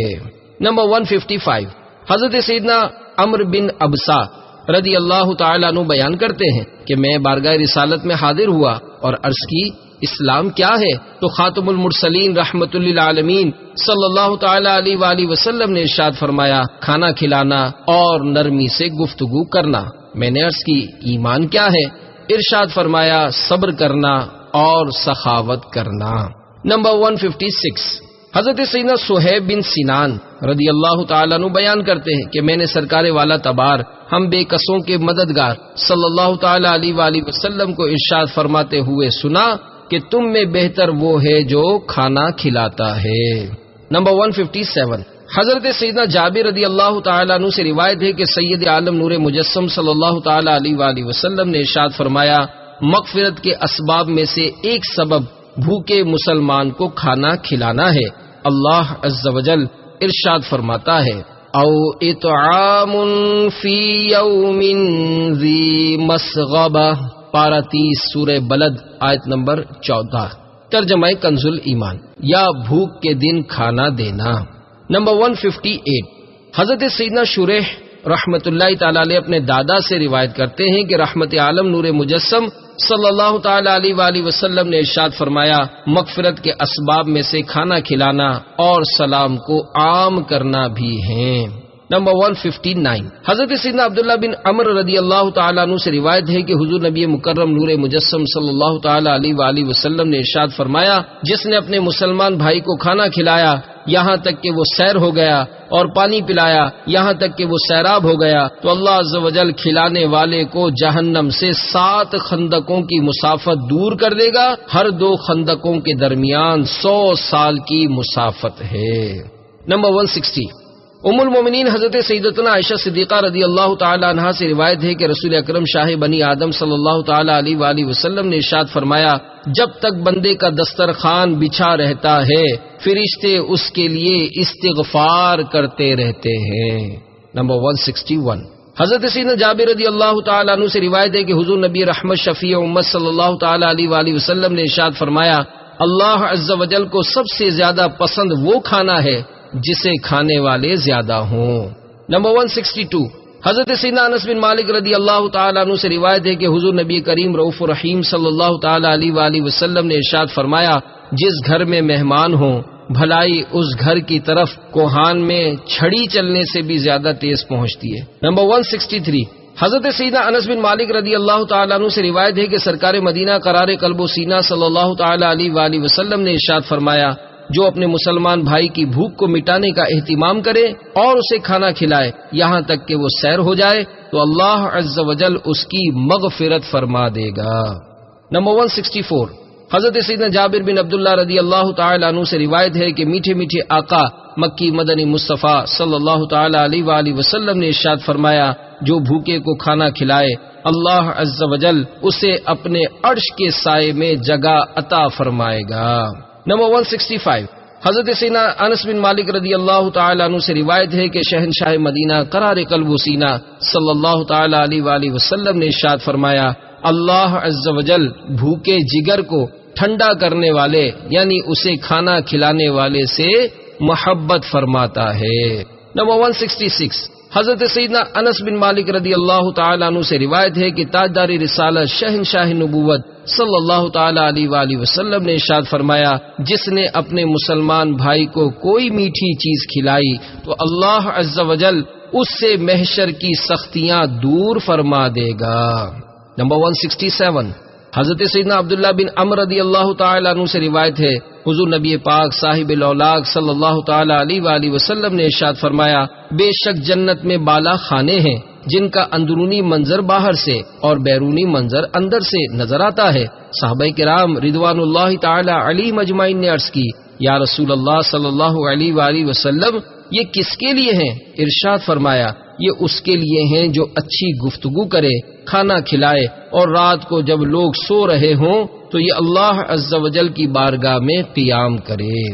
نمبر 168، حضرت سیدنا جابر رضی اللہ تعالیٰ عنہ سے روایت ہے کہ بارگاہ رسالت میں عرض کی گئی، حج کی مانند کون سی نیکی ہے؟ تو سرکار نامدار مدینے کے تاجدار صلی اللہ تعالی علیہ وآلہ وسلم نے ارشاد فرمایا، کھانا کھلانا اور نرمی سے گفتگو کرنا۔ نمبر 169، حضرت سیدنا بدیل رضی اللہ تعالی عنہ سے روایت ہے کہ اللہ عز و جل کے پیارے حبیب صلی اللہ تعالی علیہ وآلہ وسلم نے ارشاد فرمایا، بے شک مجھے اللہ عز و جل کی رضا کے لیے اپنے بھائی کو ایک لقمہ کھلانا 10 درہم صدقہ کرنے سے زیادہ پسند ہے، اور 10 درہم صدقہ کرنا مجھے غلام آزاد کرنے سے زیادہ پسند ہے۔ نمبر 170، حضرت سیدنا ابو ہریرہ رضی اللہ تعالی عنہ سے روایت ہے کہ نور کے پیکر تمام نبیوں کے سرور صلی اللہ تعالی علیہ وآلہ وسلم نے ارشاد فرمایا، اللہ عز و جل قیامت کے دن ارشاد فرمائے گا، اے ابن آدم میں بیمار تھا، تو نے میری عیادت کیوں نہ کی؟ وہ عرض کرے گا، اے میرے رب عز و جل میں تیری عیادت کیسے کرتا حالانکہ تو رب العالمین ہے۔ اللہ عز و جل ارشاد فرمائے گا، کیا تجھے علم نہ تھا کہ میرا فلاں بندہ بیمار ہے، پھر بھی تو نے اس کی عیادت نہ کی؟ اگر تو اس کی عیادت کرتا تو ضرور مجھے اس کے پاس پاتا۔ پھر اللہ عز و جل ارشاد فرمائے گا، اے ابن آدم میں نے تجھ سے کھانا مانگا، تو نے مجھے کھانا کیوں نہ کھلایا؟ وہ عرض کرے گا، اے اللہ عز و جل میں تجھے کیسے کھانا کھلاتا، تو تمام جہانوں کو پالنے والا ہے۔ اللہ عز و جل ارشاد فرمائے گا، کیا میرے فلاں بندے نے تجھ سے کھانا نہ مانگا تھا لیکن تو نے اسے نہ کھلایا؟ کیا تو نہ جانتا تھا کہ اگر تو اسے کھانا کھلا دیتا تو اس کا اجر میرے پاس پاتا؟ پھر اللہ عز و جل ارشاد فرمائے گا، اے ابن آدم میں نے تجھ سے پانی مانگا، تو نے مجھے پانی کیوں نہ پلایا؟ وہ عرض کرے گا، اے اللہ عز و جل میں تجھے کیسے پانی پلاتا، تو رب العالمین ہے۔ اللہ عز و جل ارشاد فرمائے گا، کیا میرے فلاں بندے نے تجھ سے پانی نہ مانگا تھا لیکن تو نے اسے نہ پلایا؟ اگر تو اسے پانی پلا دیتا تو ضرور اس کا اجر میرے پاس پاتا۔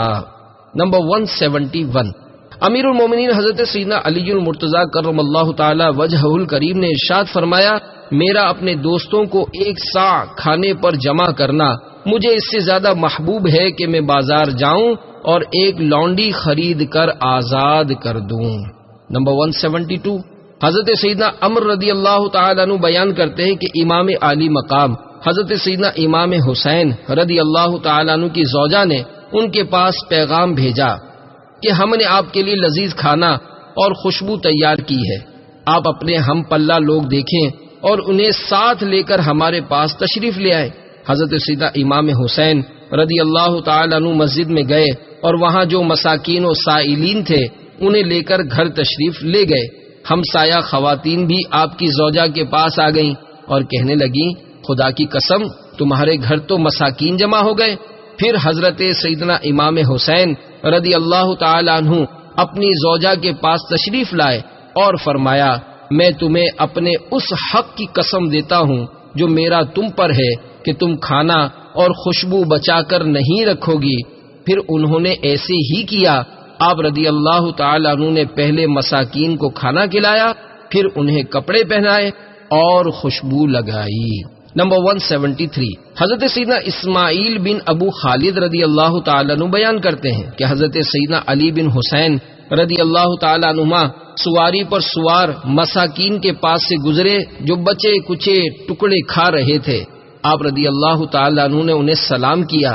مساکین نے آپ کو کھانے کی دعوت دی تو آپ رضی اللہ تعالیٰ عنہ نے یہ آیت مبارکہ تلاوت کی، للذین لا یریدون علوا فی الارض ولا فسادا، پارہ 20 سورہ قصص آیت نمبر 83، ترجمہ کنز ایمان۔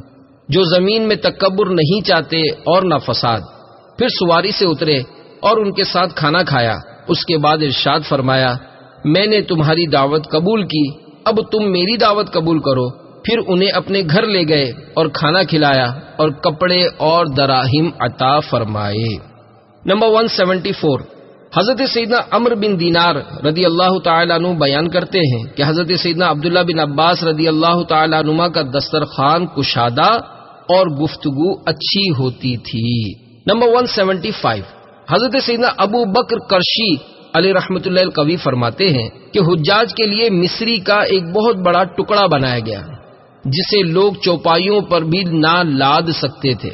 پھر اسے ایک چھکڑے سے کھینچ کر خلیفہ عبد الملک کے پاس لایا گیا۔ وہ اپنے گھر سے باہر نکلا اور اس کے حجم کو دیکھ کر اس کی حیت کا اندازہ لگایا، مگر اسے نہ سمجھ آیا کہ اس کا کیا کیا جائے۔ چند لمحات سوچ کر اپنے غلام کو آواز دی اور کہا، اسے حضرت سیدنا عبداللہ بن جعفر رضی اللہ تعالیٰ عنہ کے پاس لے جاؤ۔ ان دنوں آپ رضی اللہ تعالیٰ عنہ خلیفہ کے پاس ہی ٹھہرے ہوئے تھے۔ جب مصری کا اتنا بڑا ٹکڑا ان کے پاس لایا گیا تو وہ بڑے متعجب ہوئے اور لوگ اسے دیکھنے کے لیے جمع ہو گئے۔ آپ رضی اللہ تعالیٰ عنہ نے پوچھا، یہ کیا ہے؟ عرض کی گئی، یہ مصری کا ٹکڑا ہے جو خلیفہ نے آپ کے لیے بھیجا ہے۔ آپ رضی اللہ تعالیٰ عنہ نے باہر نکل کر ایک ایسی چیز دیکھی جس کی مثل لوگوں نے پہلے کبھی نہ دیکھی تھی۔ کچھ دیر غور و فکر کرنے کے بعد غلام سے فرمایا، چمڑے کے بچھونے اور کلہاڑیاں لے آؤ۔ چنانچہ اسے توڑنے کے لیے کلہاڑیاں لائی گئیں اور ساتھ ہی چمڑے کے بچھونے بھی پیش کر دیے گئے۔ آپ رضی اللہ تعالیٰ عنہ نے فرمایا، جس کے ہاتھ جو آئے وہ اسی کا ہے۔ پھر آپ وہیں کھڑے رہے یہاں تک کہ وہ ٹکڑا تمام کا تمام توڑ لیا گیا۔ جب یہ خبر خلیفہ عبد الملک کو پہنچی تو وہ بڑا متعجب ہوا اور کہنے لگا، وہ اس معاملے میں ہم سب سے زیادہ جاننے والے ہیں۔ نمبر 176، حضرت سیدنا عروہ رضی اللہ تعالیٰ عنہ فرماتے ہیں کہ میں حضرت سیدنا سعد بن عبادہ رضی اللہ تعالیٰ عنہ سے ملا تو ایک اعلان کرنے والا لوگوں کے درمیان اعلان کر رہا تھا کہ جو کوئی گوشت و چربی کھانا چاہے وہ سعد بن عبادہ کے گھر آ جائے۔ آپ فرماتے ہیں پھر میری ملاقات ان کے بیٹے قیس سے ہوئی تو وہ بھی یہی اعلان کر رہے تھے۔ حضرت سیدنا سعد بن عبادہ رضی اللہ تعالیٰ عنہ نے دعا کی، اے اللہ عز و جل مجھے کامل تعریف کرنے کی توفیق عطا فرما، مجھے بزرگی عطا فرما، اور بزرگی تو نیک اعمال میں ہے اور نیک اعمال مال سے ممکن ہے۔ اے اللہ عز و جل قلیل مال مجھے کفایت نہیں کر سکتا اور میں بھی اس پر تکیہ نہیں کر سکتا۔ نمبر 177، حضرت سیدنا نافع رضی اللہ تعالیٰ عنہ بیان کرتے ہیں کہ حضرت سیدنا عبداللہ بن عمر رضی اللہ تعالیٰ عنہ روزہ رکھا کرتے اور حضرت سیدتنا صفیہ بن عبید رضی اللہ تعالیٰ عنہ ان کی افطاری کے لیے کچھ بنا دیا کرتی تھی۔ ایک دن ان کے پاس عمدہ قسم کا انار لایا گیا تو دروازے پر ایک سائل نے سوال کیا۔ آپ رضی اللہ تعالیٰ عنہ نے فرمایا، یہ اسے دے دو۔ لیکن حضرت سیدتنا صفیہ رضی اللہ تعالی عنہا نے عرض کی اس کے لیے اس سے بہتر ہے۔ پھر حضرت سیدتنا صفیہ رضی اللہ تعالیٰ عنہ نے مجھ سے کہا کہ اسے فلاں چیز دے دو۔ پھر جب وہ انار حضرت سیدنا عبداللہ بن عمر رضی اللہ تعالیٰ عنہما کے سامنے پیش کیا گیا تو انہوں نے فرمایا اسے اٹھاؤ اور کسی دوسرے سائل کو دے دو، کیونکہ میں اسے صدقہ کرنے کی نیت کر چکا ہوں۔ نمبر 178، حضرت سیدنا نافع رضی اللہ تعالیٰ عنہ فرماتے ہیں کہ حضرت سیدنا عبداللہ بن عمر رضی اللہ تعالیٰ عنہما بیمار ہوئے تو میں ان کے لیے 1 درہم کے انگور خریدے۔ جب وہ انگور آپ رضی اللہ تعالیٰ عنہ کے سامنے پیش کیے تو ایک سائل نے آ کر سوال کیا۔ آپ رضی اللہ تعالیٰ عنہ نے فرمایا یہ اسے دے دو۔ میں نے دے دیے۔ پھر میں نے اس سائل کے پیچھے کسی کو بھیجا کہ سائل سے یہ انگور اس طرح خریدے کہ حضرت سیدنا عبداللہ بن عمر رضی اللہ تعالیٰ عنہ کو پتہ نہ چلے۔ جب انگور دوبارہ آپ کی خدمت میں پیش کیے گئے تو وہ سائل پھر آ گیا۔ آپ رضی اللہ تعالیٰ نے پھر فرمایا یہ اسے دے دو۔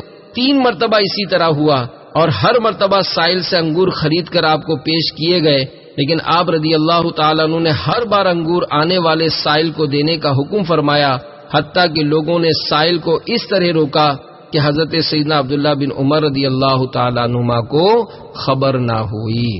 نمبر 179، حضرت سیدنا خیثمہ رضی اللہ تعالیٰ عنہ سے مروی ہے کہ حضرت سیدنا عیسیٰ بن مریم علی نبینا وعلیہم الصلاۃ والسلام نے اپنے حواریوں میں سے کچھ لوگوں کو بلایا، انہیں کھانا کھلایا، پھر کھڑے ہو کر ارشاد فرمایا عبادت گزاروں کے ساتھ ایسا ہی سلوک کیا کرو۔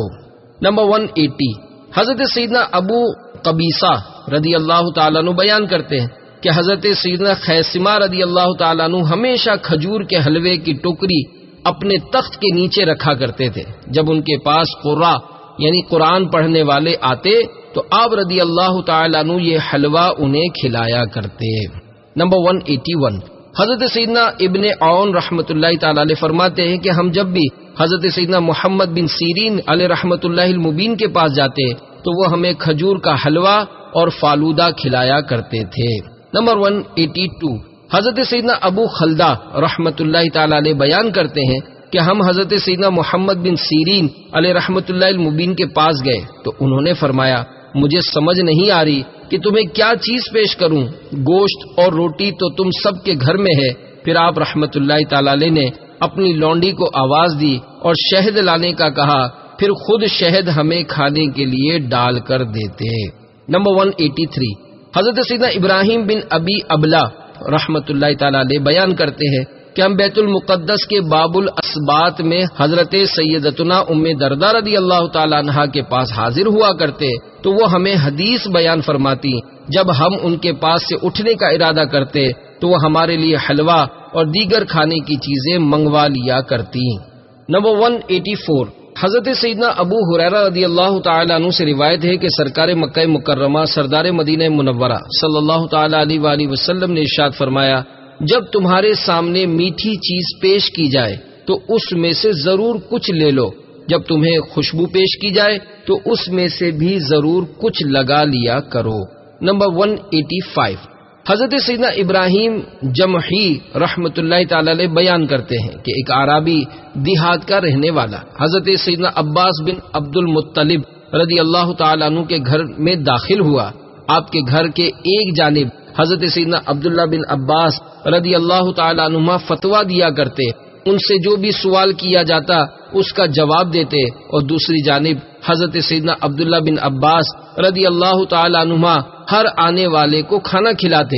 یہ دیکھ کر اس اعرابی نے کہا جو دنیا اور آخرت کی بھلائی چاہتا ہے وہ عباس بن عبد المطلب کے گھر ضرور آئے، کیونکہ یہ فتویٰ دیتے، لوگوں کو فقہ سکھاتے اور کھانا بھی کھلاتے ہیں۔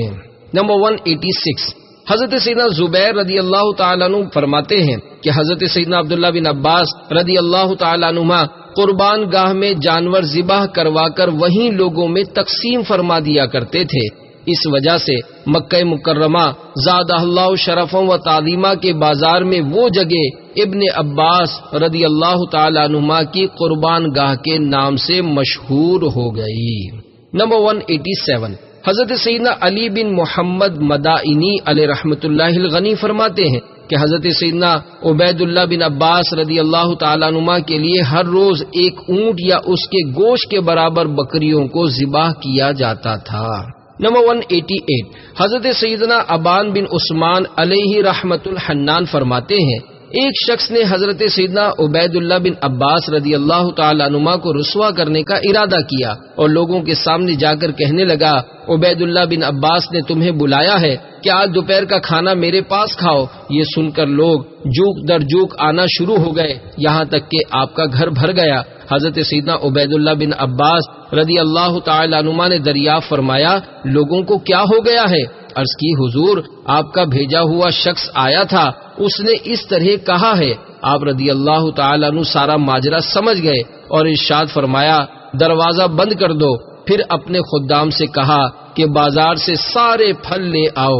جب وہ پھل لے آئے تو لوگوں نے پھل شہد سے ملا کر کھائے۔ آپ رضی اللہ تعالیٰ عنہ نے دوبارہ اپنے چند خدام سے کہا کہ بھنا ہوا گوشت اور روٹیاں لے آؤ۔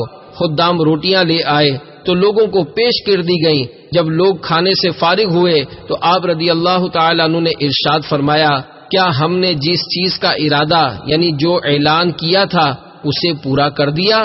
تو لوگوں نے عرض کی، جی ہاں۔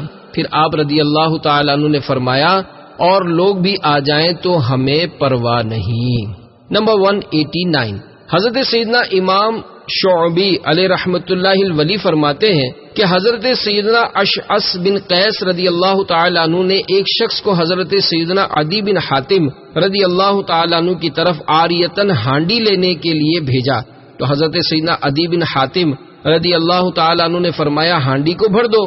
پھر اسے حضرت سیدنا اشعث بن قیس رضی اللہ تعالیٰ عنہ کی طرف بھیج دیا۔ حضرت سیدنا اشعث بن قیس رضی اللہ تعالیٰ عنہ نے اسے واپس لوٹا دیا اور فرمایا، میں نے تو خالی ہانڈی مانگی تھی۔ حضرت سیدنا عدی بن حاتم رضی اللہ تعالیٰ عنہ نے یہ کہہ کر ہانڈی دوبارہ بھیج دی کہ ہم خالی برتن نہیں دیتے۔ نمبر 190، حضرت سیدنا ابن عباس رضی اللہ تعالیٰ عنہ فرماتے کہ 3 لوگ ایسے ہیں جن کی برابری کرنے کی مجھ میں طاقت نہیں، اور چوتھا وہ شخص ہے کہ جس کی کفایت مجھ سے اللہ عز و جل ہی کروا سکتا ہے۔ وہ 3 لوگ جن کی میں برابری کرنے کی طاقت نہیں رکھتا، ایک وہ شخص جو اپنی مجلس میں میرے لیے جگہ کشادہ کرے، دوسرا وہ جو شدید پیاس میں مجھے پانی پلائے، تیسرا وہ جس کے قدم میرے دروازے پر آنے جانے میں غبار آلود ہوں، اور چوتھا شخص جس کی مدد اللہ عز و جل ہی مجھ سے کروا سکتا ہے، وہ ہے جسے کوئی حاجت لاحق ہو اور وہ ساری رات اس فکر میں جاگ کر گزار دے کہ میری حاجت کون پوری کرے گا، جب صبح ہو تو مجھے حاجت پوری کرنے والا پائے۔ یہی وہ شخص ہے جس کی مدد مجھ سے اللہ عز و جل ہی کروا سکتا ہے، اور مجھے اس بات سے حیا آتی ہے کہ کوئی اپنی حاجت کے لیے 3 مرتبہ میرے گھر تک چل کر آئے اور میں اس کی مدد نہ کروں۔ مسلمان بھائی کو لباس پہنانے کی فضیلت۔ نمبر 191، حضرت سیدنا ابو امامہ رضی اللہ تعالیٰ عنہ بیان کرتے ہیں کہ امیر المومنین سیدنا عمر فاروق رضی اللہ تعالیٰ عنہ نے ایک دن صحابہ کرام رضوان اللہ تعالیٰ علیہ مجمعین کی موجودگی میں اپنی نئی قمیص منگوا کر اسے زیبتاً فرمایا۔ میرا گمان ہے کہ انہوں نے قمیص پہننے سے پہلے یہ دعا پڑھی، الحمدللہ الذی کسانی ما اواری بہ عورتی واتجمل بہ فی حیاتی، یعنی تمام تعریفیں اس خدا کے لیے جس نے مجھے پہنایا اور میرے ستر کو ڈھانپا، اور اس سے میں اپنی زندگی میں زینت حاصل کرتا ہوں۔ پھر فرمایا، میں نے 2 جہاں کے تاجور سلطان بحر بر صلی اللہ تعالی علیہ وآلہ وسلم کو دیکھا۔ آپ صلی اللہ علیہ وآلہ وسلم نے نیا لباس زیبتاً فرمایا اور یہی دعا پڑھی جو میں نے پڑھی۔ پھر آپ صلی اللہ علیہ وآلہ وسلم نے ارشاد فرمایا، اس ذات کی قسم جس کے قبضہ قدرت میں میری جان ہے، جو بھی مسلمان نیا لباس پہنے اور یہ دعا پڑھے پھر اپنا پرانا لباس اللہ عز و جل کی رضا کے لیے کسی مسلمان مسکین فقیر کو دے دے، تو جب تک اس پر کپڑے کا ایک دھاگا بھی باقی رہے گا وہ بندہ اللہ عز و جل کی پناہ و امان اور قرب میں رہے گا، چاہے یہ دینے والا زندہ ہو یا مر جائے۔ نمبر 192 حضرت سیدنا ابو سعید خدری رضی اللہ تعالیٰ عنہ سے روایت ہے کہ حضور نبی پاک صلی اللہ تعالیٰ علیہ وآلہ وسلم نے ارشاد فرمایا، جو بھوکے مسکین کو کھانا کھلائے اللہ عز و جل اسے جنتی کھانا کھلائے گا، جو پیاسے کو پانی پلائے اللہ عز و جل اسے قیامت کے دن مہر لگائی ہوئی خالص شراب طہور سے سیراب فرمائے گا، اور جو کسی برہنہ کو لباس پہنائے اللہ عز و جل اسے سبز جنتی حلے پہنائے گا۔ ہمسائے کے حقوق کا بیان۔ نمبر 193 مروی ہے کہ شفیع المذنبین انیس الغریبین صلی اللہ علیہ وآلہ وسلم نے ارشاد فرمایا، جبریل امین علیہ السلام مجھے ہمسائے کے حق کے بارے میں اللہ عز و جل کا حکم پہنچاتے رہے، حتیٰ کہ مجھے گمان ہوا کہ ان قریب ہمسائے کو وراثت میں حصے دار بنا دیں گے۔ نمبر 194 حضرت سیدنا عبداللہ بن عمرو رضی اللہ تعالیٰ عنہ نے ایک بکری ذبح کرنے کا حکم دیا تو وہ ذبح کر دی گئی۔ پھر آپ نے اپنے خادم سے دریافت کیا کہ کیا تم نے اس میں سے ہمارے یہودی ہمسائے کو کچھ بھیجا، کیونکہ میں نے اللہ کے محبوب دانۂ غیوب منزہ عن العیوب صلی اللہ علیہ وآلہ وسلم کو ارشاد فرماتے ہوئے سنا کہ جبریل امین علیہ السلام مجھے ہمسائے کے حق کے بارے میں اللہ کا حکم پہنچاتے رہے، حتیٰ کہ مجھے گمان ہوا کہ ان قریب ہمسائے کو وراثت میں حصے دار بنا دیں گے۔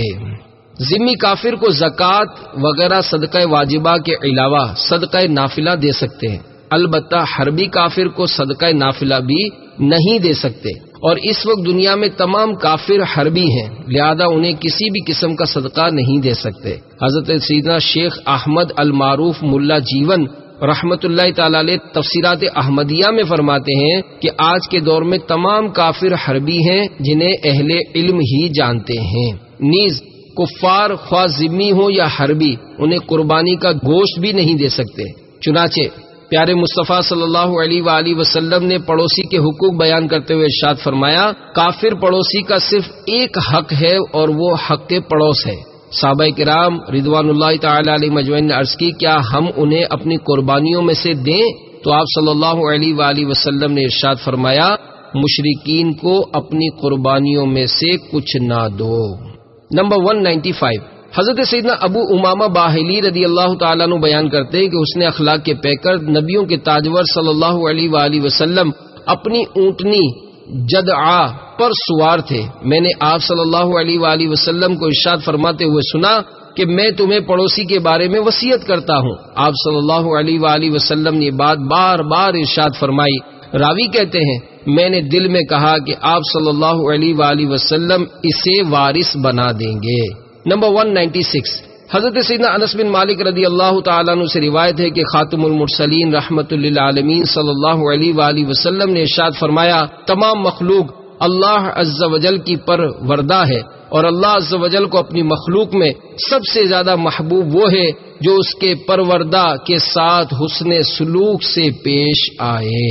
نمبر 197 حضرت سیدنا ابو شریح کعبی رضی اللہ تعالیٰ عنہ بیان کرتے ہیں کہ میں نے سرکار والا تبار ہم بے کسوں کے مددگار صلی اللہ تعالی علیہ وآلہ وسلم کو ارشاد فرماتے ہوئے سنا کہ جو اللہ عز و جل اور آخرت کے دن پر ایمان رکھتا ہے اسے چاہیے کہ ہمسائے سے اچھا سلوک کرے۔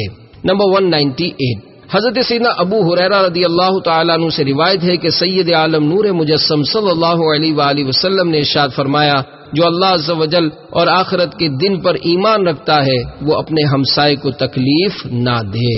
نمبر 199 حضرت سیدنا ابو جحیفہ رضی اللہ تعالیٰ عنہ سے روایت ہے، ایک شخص بارگاہ رسالت میں اپنے پڑوسی کی شکایت لے کر حاضر ہوا تو آپ صلی اللہ علیہ وآلہ وسلم نے ارشاد فرمایا، اپنا سامان راستے پر ڈال دو۔ اس نے اپنا سامان راستے میں ڈال دیا، لوگ وہاں سے گزرتے تو اس کے پڑوسی پر لعنت بھیجتے۔ اس نے بارگاہ رسالت میں حاضر ہو کر عرض کی، یا رسول اللہ صلی اللہ علیہ وآلہ وسلم، لوگ میرے ساتھ کیسا برتاؤ کر رہے ہیں؟ آپ صلی اللہ علیہ وآلہ وسلم نے ارشاد فرمایا، لوگ تمہارے ساتھ کیسا برتاؤ کر رہے ہیں؟ عرض کی، مجھے لعن طعن کر رہے ہیں۔ آپ صلی اللہ علیہ وآلہ وسلم نے ارشاد فرمایا، لوگوں سے پہلے اللہ عز و جل نے تجھ پر لعنت بھیجی۔ اس نے عرض کی، آج کے بعد میں کبھی ایسا نہیں کروں گا۔ چنانچہ وہ شخص جس نے بارگاہ رسالت میں شکایت کی تھی حاضر ہوا تو آپ صلی اللہ علیہ وآلہ وسلم نے ارشاد فرمایا، اپنا سامان اٹھا لو، تیری تکلیف اللہ عز و جل نے دور فرما دی ہے۔ نمبر 200 ام المومنین حضرت سیدتنا ام سلمہ رضی اللہ تعالی عنہا بیان کرتی ہیں کہ ایک دن میں اور رحمت عالم نور مجسم صلی اللہ تعالی علیہ وآلہ وسلم لحاف میں تھے کہ ہمسائے کی بکری گھر میں داخل ہو گئی۔ جب اس نے روٹی اٹھائی تو میں اس کی طرف گئی اور روٹی اس کے جبڑے سے کھینچ لی۔ یہ دیکھ کر آپ صلی اللہ علیہ وآلہ وسلم نے ارشاد فرمایا، تجھے اس کو تکلیف دینا امان نہ دے گا، کیونکہ یہ بھی ہمسائے کو تکلیف دینے سے کچھ کم نہیں۔ صلو علی الحبیب۔ تعارف مصنف، نام و نسب۔ آپ رحمت اللہ تعالی علیہ کا نام نامی اسم گرامی سلیمان بن احمد بن ایوب مطیر لخمی طبرانی ہے۔ کنیت ابو قاسم ہے اور امام طبرانی کے نام سے مشہور ہے۔ ولادت باسعادت۔ آپ رحمت اللہ تعالی علیہ سفر المظفر 260 سنہ عیسوی میں طبریہ میں پیدا ہوئے۔ علمی زندگی۔ آپ رحمت اللہ تعالی علیہ نے بچپن ہی سے علم حاصل کرنا شروع فرما دیا تھا، چنانچہ طبریہ میں حضرت سیدنا احمد بن مسعود مقدسی علیہ رحمت اللہ القوی سے احادیث کی سماعت کی۔ اس وقت عمر شریف 13 سال تھی۔ پھر ملک شام منتقل ہو گئے، جہاں آپ رحمت اللہ تعالی علیہ نے علم حدیث کے ماہر و نقاد محدثین سے سماعت حدیث کی۔ پھر 280 سنہ ہجری میں مصر کی جانب سفر اختیار فرمایا۔ 282 سنہ ہجری میں یمن، 283 سنہ ہجری میں مدینہ منورہ زادہ اللہ شرف و تعظیمہ کی جانب سفر کیا۔ پھر مکہ مکرمہ زادہ اللہ شرف و تعظیمہ سے ہوتے ہوئے دوبارہ یمن تشریف لے آئے۔ 285 سنہ ہجری میں مصر لوٹ آئے اور 287 سنہ ہجری میں عراق کا سفر فرمایا۔ ان تمام سفروں کے دوران کچھ وقت ائمہ حدیث سے حدیث کی سماعت کا شرف حاصل کیا۔ پھر فارس منتقل ہو گئے اور تا دم وفات وہیں قیام پذیر رہے۔ صلو علی الحبیب صلی اللہ تعالی علی محمد۔ اساتذہ کرام، حضرت سیدنا امام ذہبی علیہ رحمت اللہ الولی تذکرۃ الحفاظ میں فرماتے ہیں کہ حضرت سیدنا سلیمان بن احمد طبرانی علیہ رحمت اللہ الوالی کے اساتذہ کی تعداد 1000 سے زائد ہے۔ حضرت سیدنا امام طبرانی علیہ رحمت اللہ الوالی کے شاگرد رشید حضرت سیدنا ابو نعیم اصفہانی قدس سرہ النورانی حلیۃ الاولیاء میں فرماتے ہیں کہ آپ رحمت اللہ تعالی علیہ نے بے شمار اکابر علماء سے حدیث روایت کی ہیں۔ چند مشہور شیوخ کے اسماء گرامی یہ ہیں۔ نمبر 1 سیدنا علی بن عبد العزیز بغوی۔ نمبر 2 حضرت سیدنا ابو مسلم کشی۔ نمبر 3 حضرت سیدنا محمد بن عبداللہ حضرمی۔ نمبر 4 حضرت سیدنا عبداللہ بن احمد بن حنبل۔ نمبر 5 حضرت سیدنا اسحاق بن ابراہیم دبری۔ نمبر 6 حضرت سیدنا یوسف بن یعقوب قاضی۔ اور نمبر 7 حضرت سیدنا محمد بن عثمان بن ابی شیبہ رحمہم اللہ تعالی علیہم اجمعین۔ تلامذہ، بے شمار تشنگان علم نے آپ رحمت اللہ تعالی علیہ کے بحر علم سے اپنی پیاس بجھائی، جن میں سے چند اسماء گرامی یہ ہیں۔ نمبر 1 حضرت سیدنا حافظ احمد بن موسیٰ بن مردویہ۔ نمبر 2 حضرت سیدنا حافظ محمد بن احمد جارودی۔ نمبر 3 حضرت سیدنا حافظ محمد بن اسحاق بن محمد بن یحییٰ اصبہانی۔ اور نمبر 4 حضرت سیدنا حافظ محمد بن ابو علی احمد بن عبد الرحمن حمدانی زکوانی رحمہم اللہ تعالی علی مجمعین۔ نیز آپ رحمت اللہ تعالی علیہ کے بعض شیوخ نے بھی آپ سے روایات لی ہیں۔ تصنیف و تالیف۔ آپ رحمت اللہ تعالی علیہ نے کثیر کتب تصنیف فرمائی، جن میں سے چند کے نام درج ذیل ہیں۔ نمبر 1 المعجم الکبیر۔ نمبر 2 المعجم الاوسط۔ نمبر 3 المعجم الصغیر۔ نمبر 4 زیر نظر رسالہ مکارم الاخلاق۔ نمبر 5 کتاب الاوائل۔ نمبر 6 کتاب الاحادیث الطوال۔ نمبر 7 کتاب الدعاء۔ تعریفی کلمات۔ حضرت سیدنا امام سمعانی قدس سرہ النورانی الانصاب میں فرماتے ہیں کہ حضرت سیدنا امام طبرانی علیہ رحمۃ اللہ الوالی نے اپنے زمانے کے حافظ الحدیث تھے. علم حدیث کے حصول کے لیے مختلف ممالک کا سفر اختیار فرمایا اور بے شمار شیوخ سے ملاقات کی اور حفاظ حدیث سے مذاکرہ کیا. پھر عمر کے آخری ایام میں اصبہان میں سکونت اختیار فرمائی اور کثیر کتب تصنیف فرمائی. حضرت سیدنا امام ابن عساکر رحمۃ اللہ تعالی علیہ تاریخ دمشق میں فرماتے ہیں کہ حضرت سیدنا امام طبرانی علیہ رحمۃ اللہ الوالی کثیر احادیث حفظ کرنے اور احادیث کے حصول کے لیے سفر کرنے والوں میں سے ایک ہیں. حضرت سیدنا امام ابن اماد علیہ رحمۃ اللہ الجواد شذرات الذہب میں فرماتے ہیں کہ حضرت سیدنا امام طبرانی علیہ رحمۃ اللہ الوالی قابل اعتماد اور سچے محدث تھے، قوی حافظے کے مالک اور علل و رجال احادیث اور ابواب کی کامل بصیرت رکھنے والے تھے. وصال علم و عمل کا یہ حسین پیکر علم کے موتی لٹاتے اور علم کے پیاسوں کو سیراب کرتے ہوئے ماہ ذوالقعدہ 360 ہجری میں دار فانی سے دار بقا کی جانب کوچ کر گیا. انا للہ و انا الیہ راجعون. اللہ عز و جل کے ان پر رحمت ہو اور ان کے صدقے ہماری مغفرت ہو. آمین.